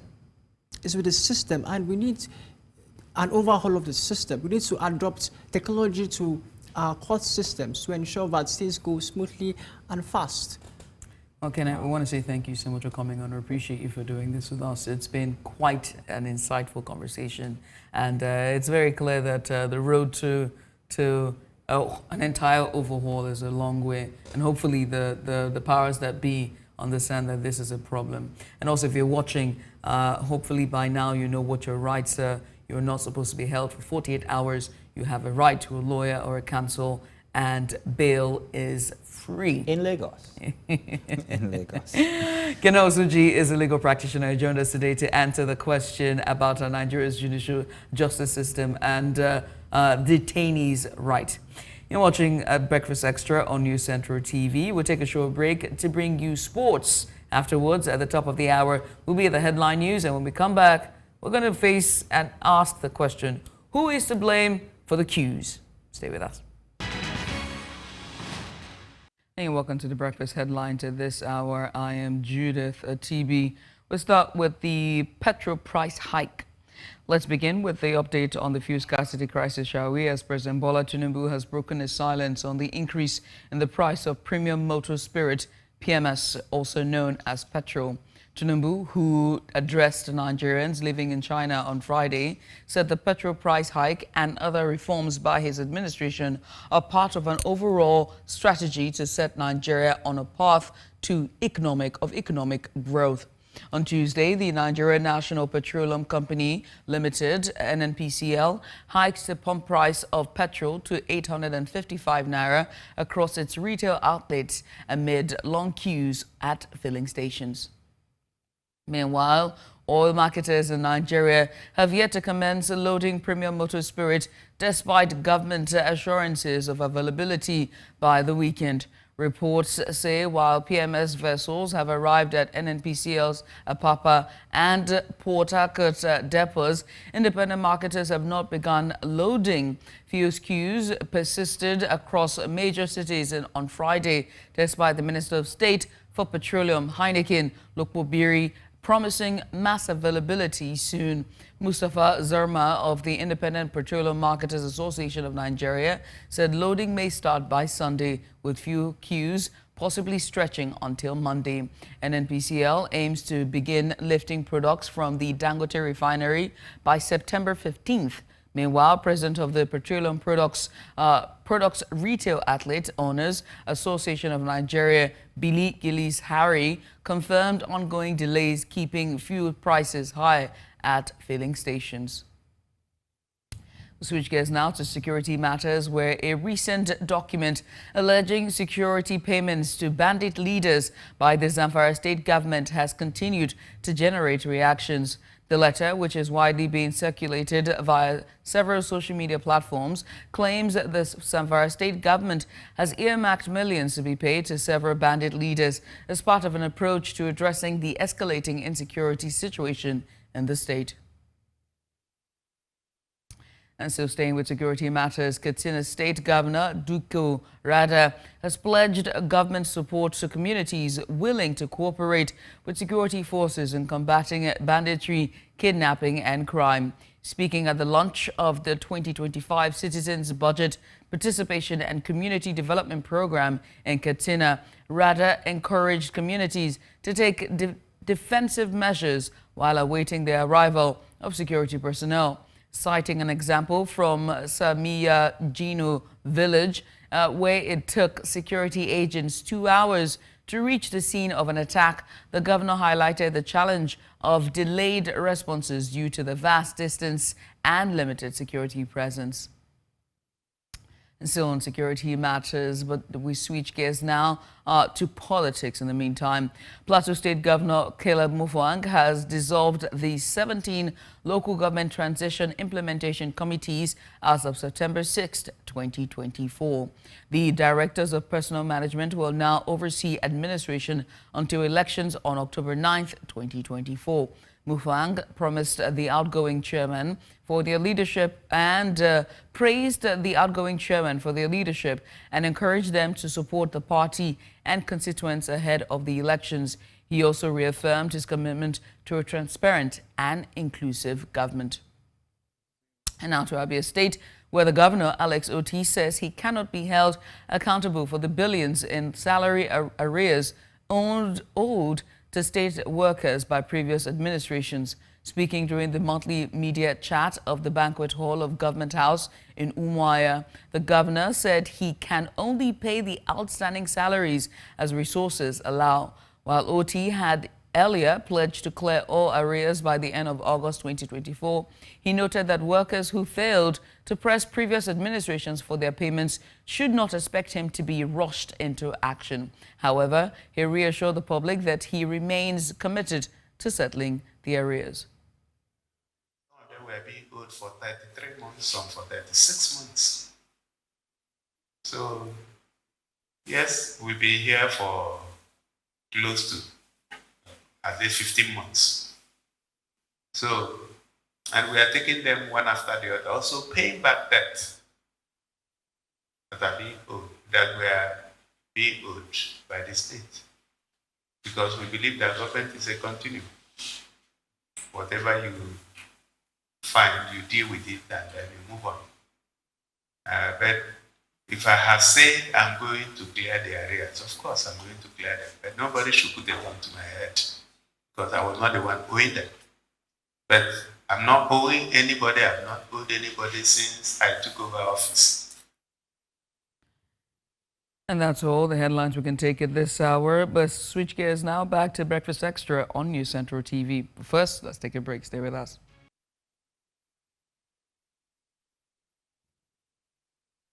So now, focus now to an issue that affects every Nigerian. Is the persistent fuel price hikes. It has sent shockwaves across the country. And just this week, the price of petrol soared between 855 naira to 897 naira per litre, a substantial increase from the previous range of, about 568 naira to 617 naira. Now, while the Nigerian National Petroleum Company, NNPCL Limited, insists that these prices are still subsidized, the real cost to everyday Nigerians has become unbearable. Now, while the NNPC insists that Nigeria needs to move toward market-based pricing to eliminate fuel queues and foster competition, labor unions like the Nigeria Labour Congress, the NLC, and the Trade Union Congress, the TUC, have expressed outrage, accusing the government of betrayal, with NLC stating that these hikes go against previous agreements made during minimum wage negotiations with the president. So, where does the blame truly lie is the question. Are fuel marketers inflating prices? Is the government failing to manage the markets effectively? Or is this a failure of structural reforms? And what role does labor play in protecting the interest of Nigerian workers? All right. So joining us today to help unpack these complexities, we first of all have Mr. Benson Opa, is the head of Department Information for the Nigeria Labour Congress, NLC. We also have Mr. Bola Tinubu. He's an economist and he has insights on the broader economic impact of these price hikes. And also joining us in the studio is Irelioluwa Oladipupo. She's a writer and copy editor at SBM Intelligence. And so, lady and gentlemen, you're welcome to the program. Yeah, thank you. And good My morning. pleasure.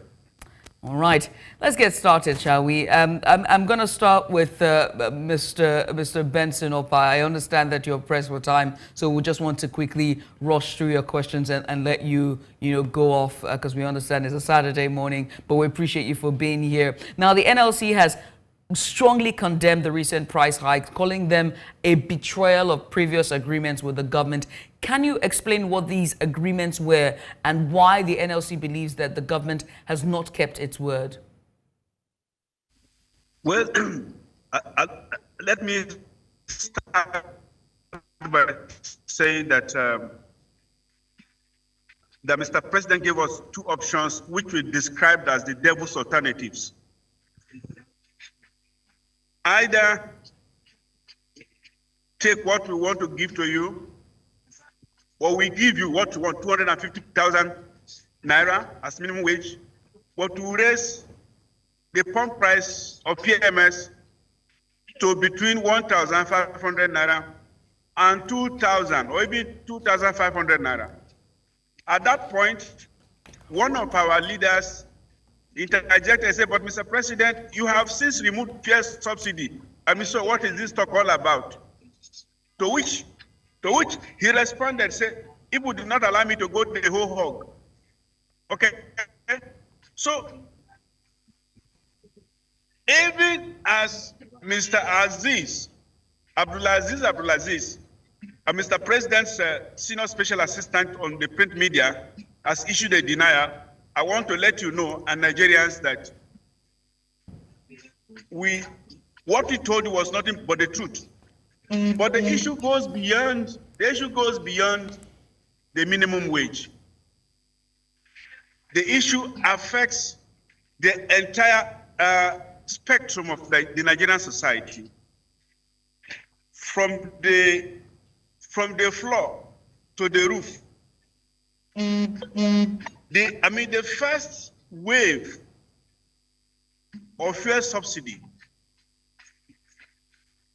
May, June, July last year, raised costs across the board by over 500% for manufacturing, for all manner of businesses, for transportation, for rent, for education, for health.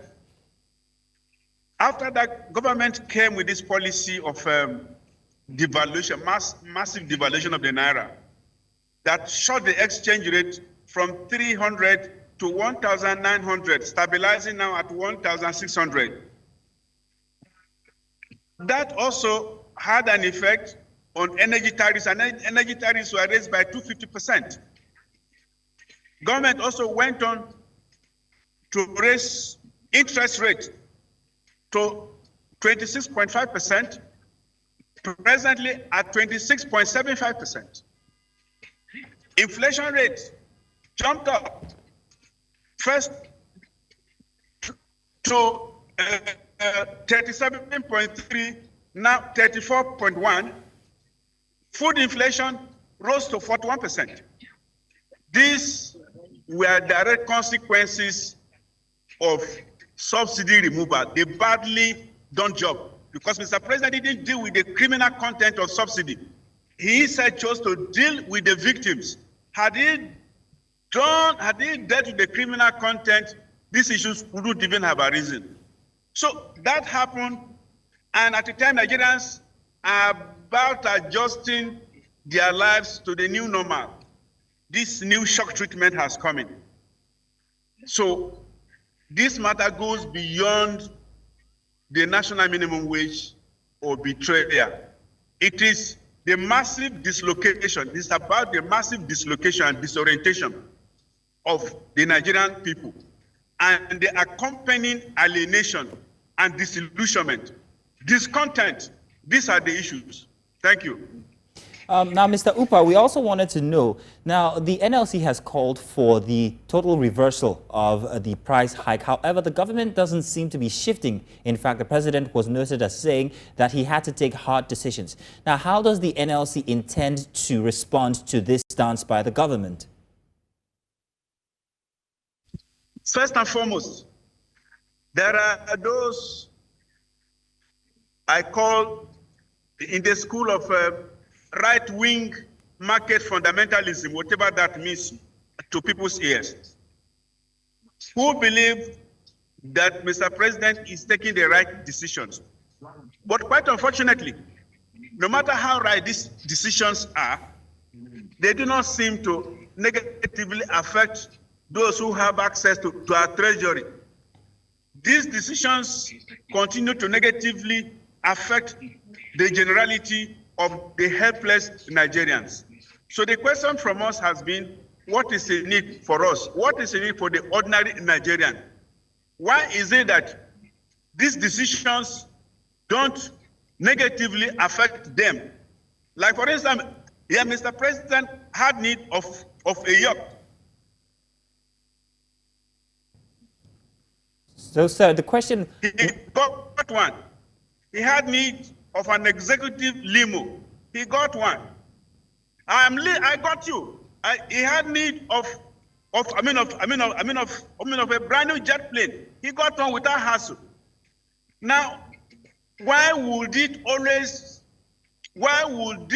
painful decisions always affect to the exclusion of the? How do you know that the government is not shaken by our concerns? How do you know the government is not shaken by the outrage of Nigerians?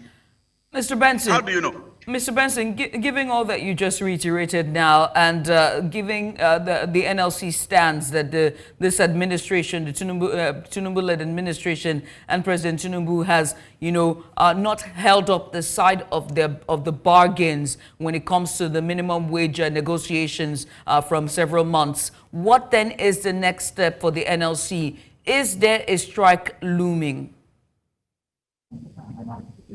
I'll directly respond to that. The policy decisions of the government do not affect labor members to the exclusion of other society members. So the primary response resides with the people who feel the pains and trauma of these decisions. However, on the part of organized labor and in pursuance of its obligation, self-imposed obligation, to defend, fight for the vulnerable in the society, its appropriate organs will meet and take the decisions that they deem fit. But as I said earlier, the responsibility resides with every Nigerian who does not feel at ease with these extreme market policies. Okay. We have seen that across the world, across the Western capitals, from Paris to London to Berlin, and even closer home here in Africa. We've seen Kenya unraveling. We've seen even Ghana protest against certain neoliberal policies. So, onus rests on that. Did you hear me?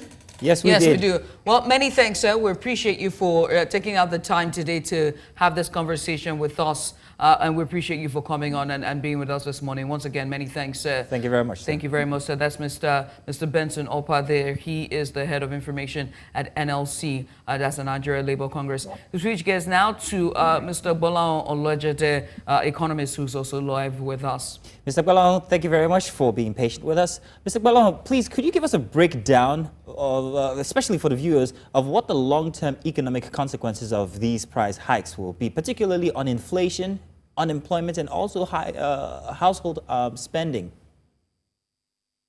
Well, we've had a taste of what it will look like by virtue of what we have seen with inflationary pressure since last year. Definitely is going to exert a pressure on what we currently have as people are trying to pass on their additional cost, their increased cost, onto the cost of the services and goods that they also provide. So that is what we're going to have going forward by virtue of this increase in energy costs. Energy is a critical cost component of the provision of goods and services in the economy. So that will be the effect. How we now manage things in the medium term, in the medium to the long term, is what will determine how everything will eventually play out on the headline inflation. Now, let me come to the studio here because we have Ms. Oladipupo, Oireoluwa Oladipupo. He just talked about, Mr. Bola Tinubu just talked about how this would, affect over all the economic productivity.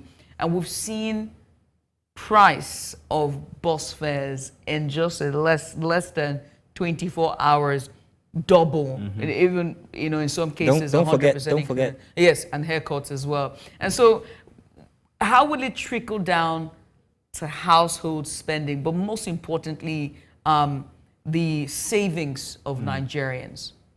All right. So thank you for having me. To start with, are Nigerians still saving? Good question. Good question. Because I mean, when you look at, just as the previous speaker just spoke, if you look at the income of most Nigerians are just struggling to survive. They are just about, oh, let's get ourselves to feed and transport ourselves. So with transportation costs, just as they have said, we've seen more than 50% increase, especially here in Lagos. And so with that happening, it's going to reduce the purchasing power of households. And when purchasing power is reduced, it stifles the economy, because reduced economic activities, takes a toll on the economy, and people cannot spend on any other thing aside from essential. In fact, that essential is just food, because health is also being affected. Many people, and at SBM Intelligence, we did a report that talked about, we saw how many people are not even taking care of their health because they cannot afford to do so. All they are earning is just to cater for feeding and transportation costs. So it's definitely going to affect the purchasing power of households. Hand to mouth, apparently. Try. I want to come to Mr. Balon here again. Mr. Balon, now regarding the government's claims to be doing what is necessary for the people, now there seems to be a certain, I don't want to use the word stubbornness, but they are sticking to their guns regarding the price hike. The president came out to say that he's making hard decisions for the benefit of the people. What exactly are we not seeing, perhaps, that the government is trying to make us see regarding these price hikes and other increases in prices? What is their plan? What is the structure of what they're trying to do? What is the future, if there is one, regarding these methods? Okay, there's typically a problem when we say we are leading, but nobody is following. The essence of leadership is that there are people who are following where you are taking them to. So there's a bit of a disconnect right there. And government need to come out and be a little bit more transparent, especially in the space of this oil and gas matter. I'll give you a number of examples. A few years ago, the Minister of State for Petroleum, who is also a board member of NNPC, after NNPC had told us that, oh, this is the consumption of PMS in the country, the guy said he doesn't believe in the numbers. That was Mr. Timipre Silva. So where a minister cannot even validate the consumption figure in his own ministry, there is a problem. Under the current scarcity, at the point in time, government said it was thunderstorm that was affecting the offloading or from vessel transloading of product that was part of why we had scarcity. Only for them a couple of weeks after to say, oh, it was because we are owing the people we've been buying this white product from. And therefore it is becoming some sort of challenges for us to meet our obligations and to get a supply of product. The same government will say on one side that the landing price of PMS is 1,200 to 1,300. On the other side, it will say sell that same product for 897, but there is no subsidy. So you try to reconcile a lot of information that are coming from the government, from leadership, and it is difficult to reconcile them. You also see a situation in which government seems to be saying, look, we are in financial trouble. I know by virtue of being a finance expert that we are indeed in financial trouble. But the question is, the people cannot see how government officials are able to defer gratification in the midst of these financial troubles that we have found ourselves. The right thing would be that the people at the leadership level are also able to say, because we are in this financial trouble, this gratification, I will delay it a little bit. But we're not seeing much of that. The labor leader that spoke made some some examples of those situations. We need to do better. The economy is indeed in trouble, but then the sacrifice must come from all of us to move things forward.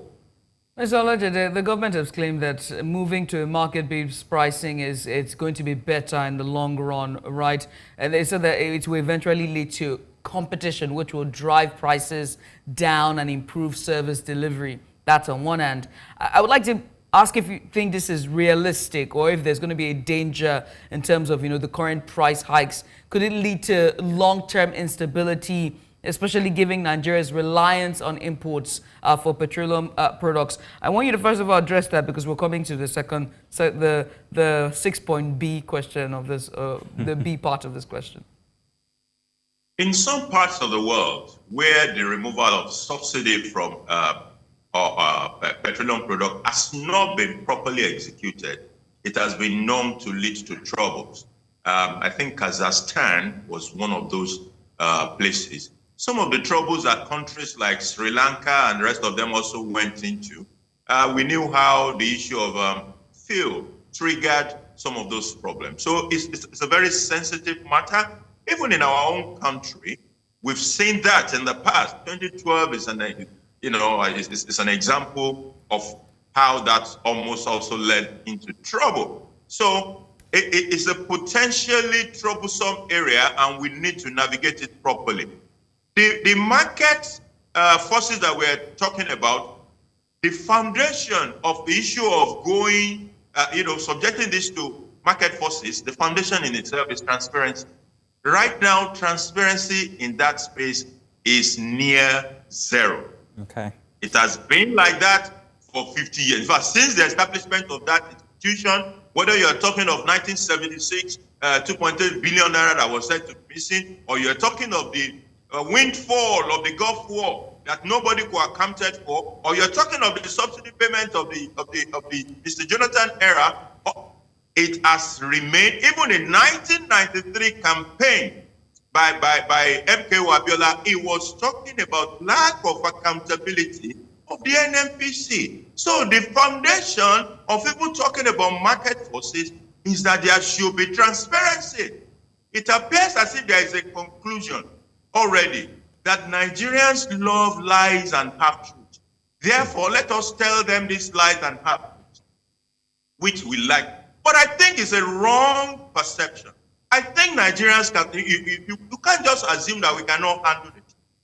It is important to come out, be more transparent in how these dealings are, and solicit our support. Nigerians are not unreasonable. If we come, put the cards on the table, solicit the support of the people, it is possible that we will support you. Okay, but then. in a case in which you say landing is 1,200, sell it for 800, but there is no subsidy. Port Harcourt refinery will start working in April. It will be March. It will be July. It will be August. With all those things, do not speak well. All right, Let Mr. us Olajide.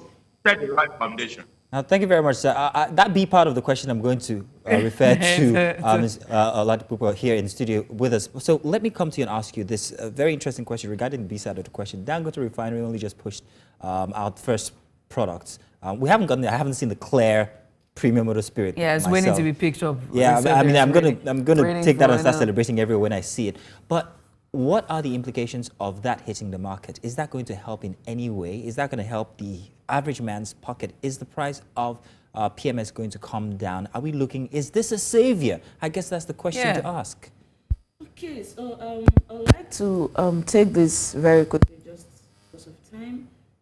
The narrative has always been, even at the construction phase of the Dangote refinery, the narrative that was sold to the public is that, Dangote refinery is going to be a savior by the time you start selling fuel. Fuel prices are going to come down. But in all honesty, I'm not sure that is realistic, because we have to take a very critical look at it. Dangote refinery, the significant financial obligations that are attached to that refinery, and the price of fuel, it's not something that will be determined rather by domestic expectations. Rather, I think it will be determined by international market conditions. Talk about the price of crude is going to be a great determinant. Talk about Dangote as well, domestic debt servicing, return of investment to shareholders, of operational cost, and all of that are going to play a key factor in determining the price. So what we can expect that is realistic is that Dangote's refinery, the fuel, is going to bring stability in terms of availability. Explain that stability. In terms of availability. Okay, so that's also dependent on NNPC's transparency and performance, in the sense that NNPC has the side of the deal to supply crude to Dangote. So if NNPC fulfills his own side of the deal, and there's transparency, there's super performance, then we can expect that Dangote supplying fuel can erase the scarcity, not really bringing down the price. So it all depends on NNPC fulfilling its own side of the deal. Chai is the word, which is also a word for tea in the north, but chai in this case, exhaustion, exasperation. But chai indeed. It's just too much. But Irelu Oladokwu, we want to say thank you so much for coming. I appreciate you. And also to yourself as well, Mr. Bola Tinubu, who is an economist and just helped us to look at this from all facets of it, from the economic point of view, also as well as the soaring cost of living in Nigeria as we continue to grapple with it. Once again, lady and gentlemen, thank you so much for coming on. Thank you very much also, Mr. Benson Upa, for joining us earlier. And now, let's do perspectives, where we give a voice to the people and also dive into the issues that matter. And of course, today, the issue that matters is the fuel hike. Today, we're tackling a topic that's been on everyone's minds, the recent hike in fuel price. Across Nigeria, from Lagos to Abuja, the ripple effect of skyrocketing petrol prices are being felt by commuters, business owners, journalists like myself and Judith, and every single citizen out there. And as transport costs soar and queues at fuel stations grow longer, frustrations are boiling over. We hit the streets here directly from Nigerians about how the fuel price hike is impacting their daily lives. Is it becoming harder to make ends meet? What do they want the government to do about it? Here's what they had to say. Take a look.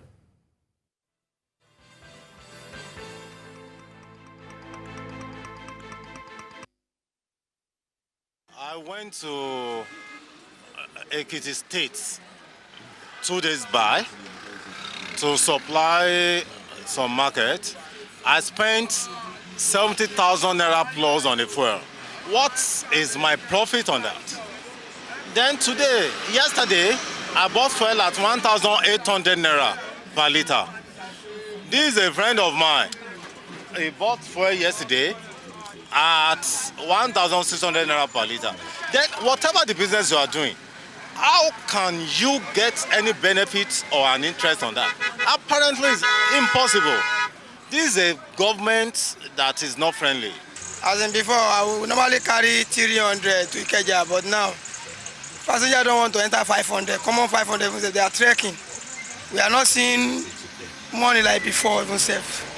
Serious, because before, if we call 300, they will jump and enter and fight and enter. But now, if you call 500, they will ease and go front. Everybody's angry in Nigeria, that's all I have to say. Because coming here this morning was so hectic. The place I used to enter was like 300 naira. But today now, they are calling it 900, 800. The driver, they were even fighting, and I had to video there because of this fuel scarcity just to buy fuel and all. It's not been easy, no. It's been hard on drivers, and we entering like public transport is affecting us a lot. You can look at the road now, you just be seeing 1 or 2 cars, and before you see everybody going work, there's no car, there's no anything. It even affect my work. I'm mechanic, it affect my work. Many cars is in my workshop now. People cannot be able to avoid to repair their cars. So let government to help us in this country. It's too much. It affect me a lot because I've left home since around 6 o'clock this morning. But by transport fees, I cannot meet up because the transport is so high. Even thrice increase than before. It's very terrible indeed. In which, when we are going about 2 or 3 times in a day, now we make a trip due to the cost of the price. Before we had buy the fare 620, now it's 1,001 per liter. The go come before, which is 7,000 naira, is now 15,000 naira. How can we manage? Now the owner will collect money, and likewise the agbero. Because before we eat, and the driver. Coming from Ibafu and Ibafu to this beggar is actually 300 naira on a normal day. But all of a sudden now, I entered from Ibafu to this place with 800 naira. Imagine, from 300 to 800 naira, and you expect me not to be angry. No, now. That's uncalled for. Before, I pay from here now to Ikeja, I pay 400, 500. But now they are telling me 700, 800. Before we are paying 2,000 from our side to Djibouti, but now it's 4,500. Before we carry 700.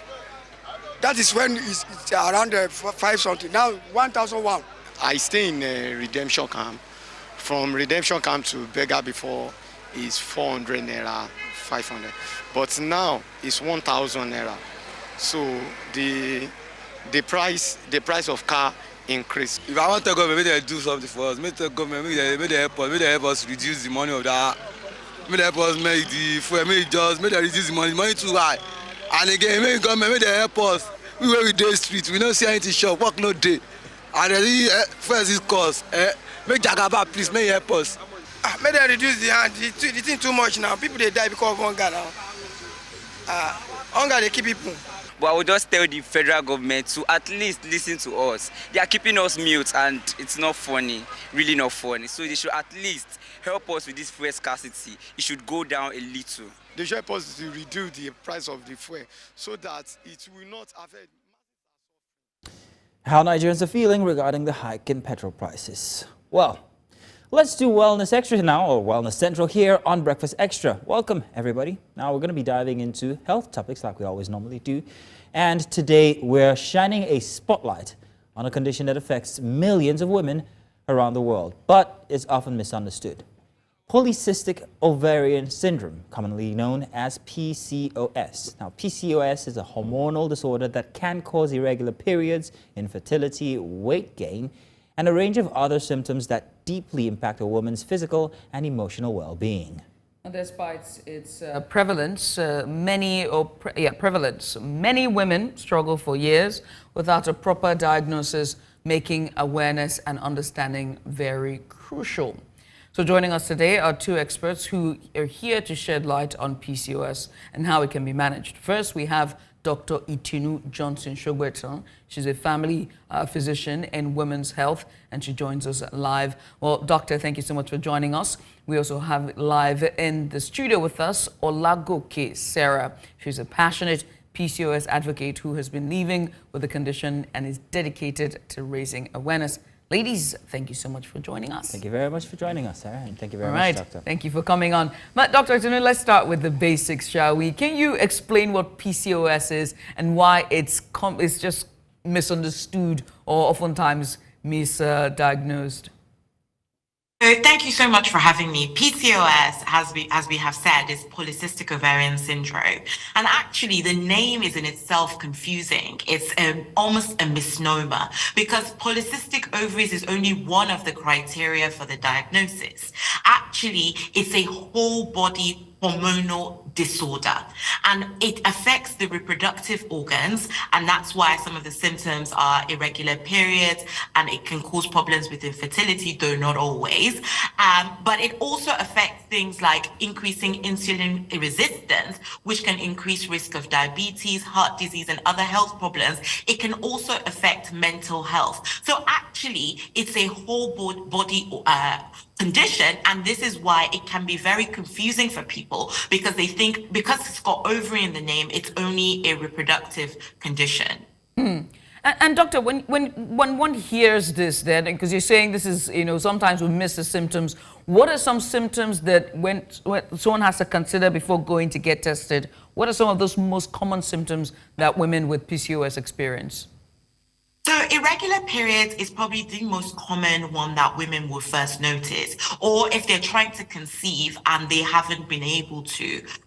So also excessive hair production in areas that women don't normally have hair in, or really bad acne. But as I mentioned, other things like diabetes, pre-diabetes, struggle with weight, so increase in weight, can also be signs. Now, as I've mentioned, it's really important to know that there are 3 different criteria that we use for diagnosis, and only one of them is that polycystic ovarian syndrome.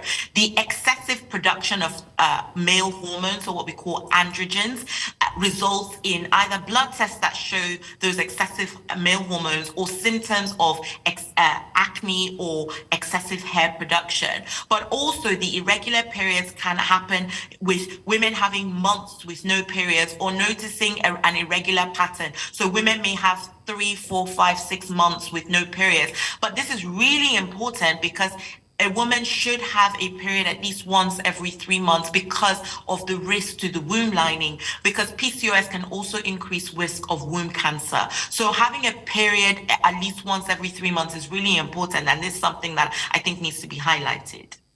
Now, let me come to the studio to you, Olagoke Sarah. You are a person living with this PCOS.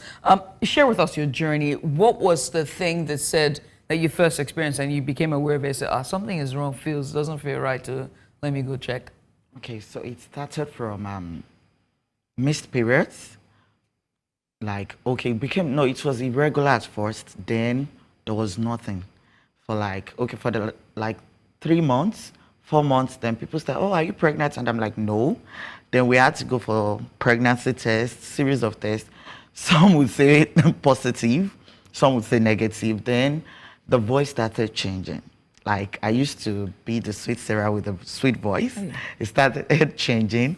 Then hair growth on my chin, and I'm like, where is this coming from? My natural hair used to be longer than my shoulder. Then it started falling off. Then I started having a funny shape on my head. Wait, traction? Yes. Your hair was thinning. Was just going, and I was having, and I'm like, okay, what happened? Is it because I cut the hair a lot, or maybe I used a relaxer? So I was like, let me just change it, and then we can know what else to do. But then I was not really seeing it as a problem. I was thinking, oh, maybe because, yes, growing up, menstrual cramps was a big issue. So at first I was like, oh, thank God, I'm relieved. Never knew it was something that is doing more harms to the body. Then when I finally got married, it started after introduction. You know, the Yoruba thing, you do introduction, traditional.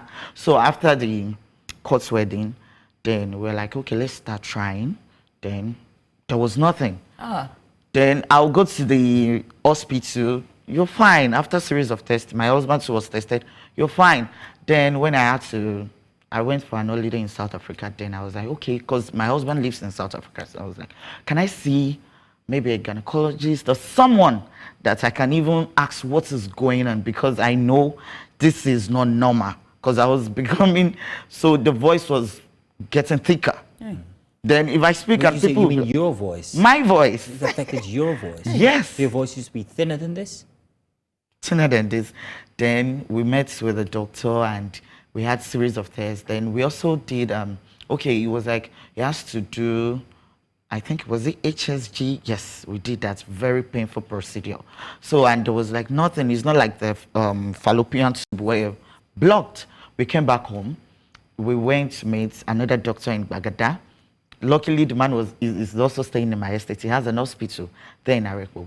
Then I met with the man, and the man was like, with this whole explanation, I don't want to assume it's hormonal imbalance, but let's just try it again. Then I was given a drug, I think, was it contraceptives? Yes, something like that. Then I was reacting very bad to it. I became so bloated. I used to be very slim. I was size 8. So from size 8, I went to 12, 14, then I was now dancing between 14 and 12. Then the man said, okay, this is it. And I was like, what did you call it? He said PCOS. I said, no, I know PCOS in Ibadan. He said, it's PCOS. Then we, in that office, we sat down with his laptop. Then we now started the whole, should I say education? Then I was like, okay. In recounting, because we're pressed for time, in recounting your journey till your diagnosis, and women are listening, how would they navigate this similar situation, and what kind of advice would you give them now, you know, in just watching you and listening to you and seeing all the symptoms? What would they, how would you advise them to go about this to get an earlier diagnosis? Okay, firstly, PCOS is not the end of the life. It's not a death sentence or something that cannot be managed. You can manage it. So if you detect it earlier, in case you miss your period, 1, 2, 3 months, please don't wait for the 4th month. Go to the hospital, meet them, explain to them, and if they say, oh, you need to take birth controls, tell them no. Because that was what we started with, and I reacted badly to it. They want to bring the period with birth controls. Tell them no, that you need proper treatment for this. Then you now need to watch your own lifestyle as well, because PCOS changed my lifestyle from a whole lot of things, even dieting. Then I had to focus on consuming more healthy nutrition. So it changes so many things. Then even sleep pattern, so sleeping pattern, you need to change it. And at the end of it, I'm now a mom. My baby is in the studio. Congratulations. Let's come to doctor, because we're pressed for time. Doctor, solutions, as always, we have to prefer solutions. What is treatment? Is there treatment? Are there testing? I say this every time, that science has failed women when it comes to tests, especially black women. But what are the options for treatment and testing? So usually testing involves blood tests, especially looking for your hormone levels, but also an ultrasound scan to look for signs of polycystic ovarian or polycystic ovaries on your ultrasound. Now, if there's a diagnosis made, as I mentioned before, there's 3 criteria, and only one of those criteria is actually having polycystic ovaries. So when a diagnosis is made out of one of the, if you have 2 of the 3 criteria, which include having the excess male hormone and having irregular periods, then we can then start thinking about the options. And I think we divide it into 2 categories, whether you want to have children and conceive, or whether you are not ready to conceive. And, you know, she's mentioned about hormonal treatment. Actually, for some women, that's actually life-changing, because the hormones can help regulate the periods. And if a woman hasn't had a period for 3 months naturally, her womb lining is at risk of getting thick, and that can lead to womb cancer. So if she's not bleeding naturally, then we might need to give hormones to induce the bleed. That doesn't mean being on long-term contraception. Now, that's an option for some women, and that's what's needed in some women, but it's all about personalized care. Other women need that progesterone hormone to induce the bleed. We can also use the hormone coil. Now, for women who want to conceive, if they're not ovulating naturally, there are supplements that can be taken, but there's also medication that can be given to induce ovulation. And for some women, IVF treatment may be necessary. But what the lovely lady in the studio was talking about in terms of dieting and lifestyle is crucial. Even small weight changes can improve PCOS symptoms. So even a 5% weight reduction. So what are you eating? So eating low amounts of carbohydrates, and eating healthier carbohydrates. So brown rice rather than white rice, brown bread rather than white bread, those sorts of things. Increasing your fruits and vegetables and lean proteins in your diet, but also physical activity, moving, and then looking after your mental health. This changes your entire lifestyle, whether you like it or not. It's gonna have to affect everything. Well, I want to say thank you very much, Dr. Itunu, and also Olagunke, Mrs. Olagunke, for joining us and for sharing your expertise and also your personal experience with both of us here today and, of course, the audience. PCOS is a condition that affects so many women, but it doesn't have to be a life sentence like we've learned here today. With the right information, support, and also treatment, women can manage their symptoms and live healthy and fulfilling lives. Absolutely. So for those of you watching at home, if you or someone you know is dealing with PCOS, remember that you are not alone. Reach out to your healthcare provider. You can always reach out to, have a support group and continue to educate yourself about your health. Okay? We have a quick one for you. Okay, this is a proper information. The special advisor to the president on media and publicity, who also serves as the president's official spokesperson and special presidential envoy on climate action, has announced an indefinite leave of absence. The leave prompted by a worsening medical situation affecting his immediate family was communicated in a memo submitted to the chief of staff on Friday.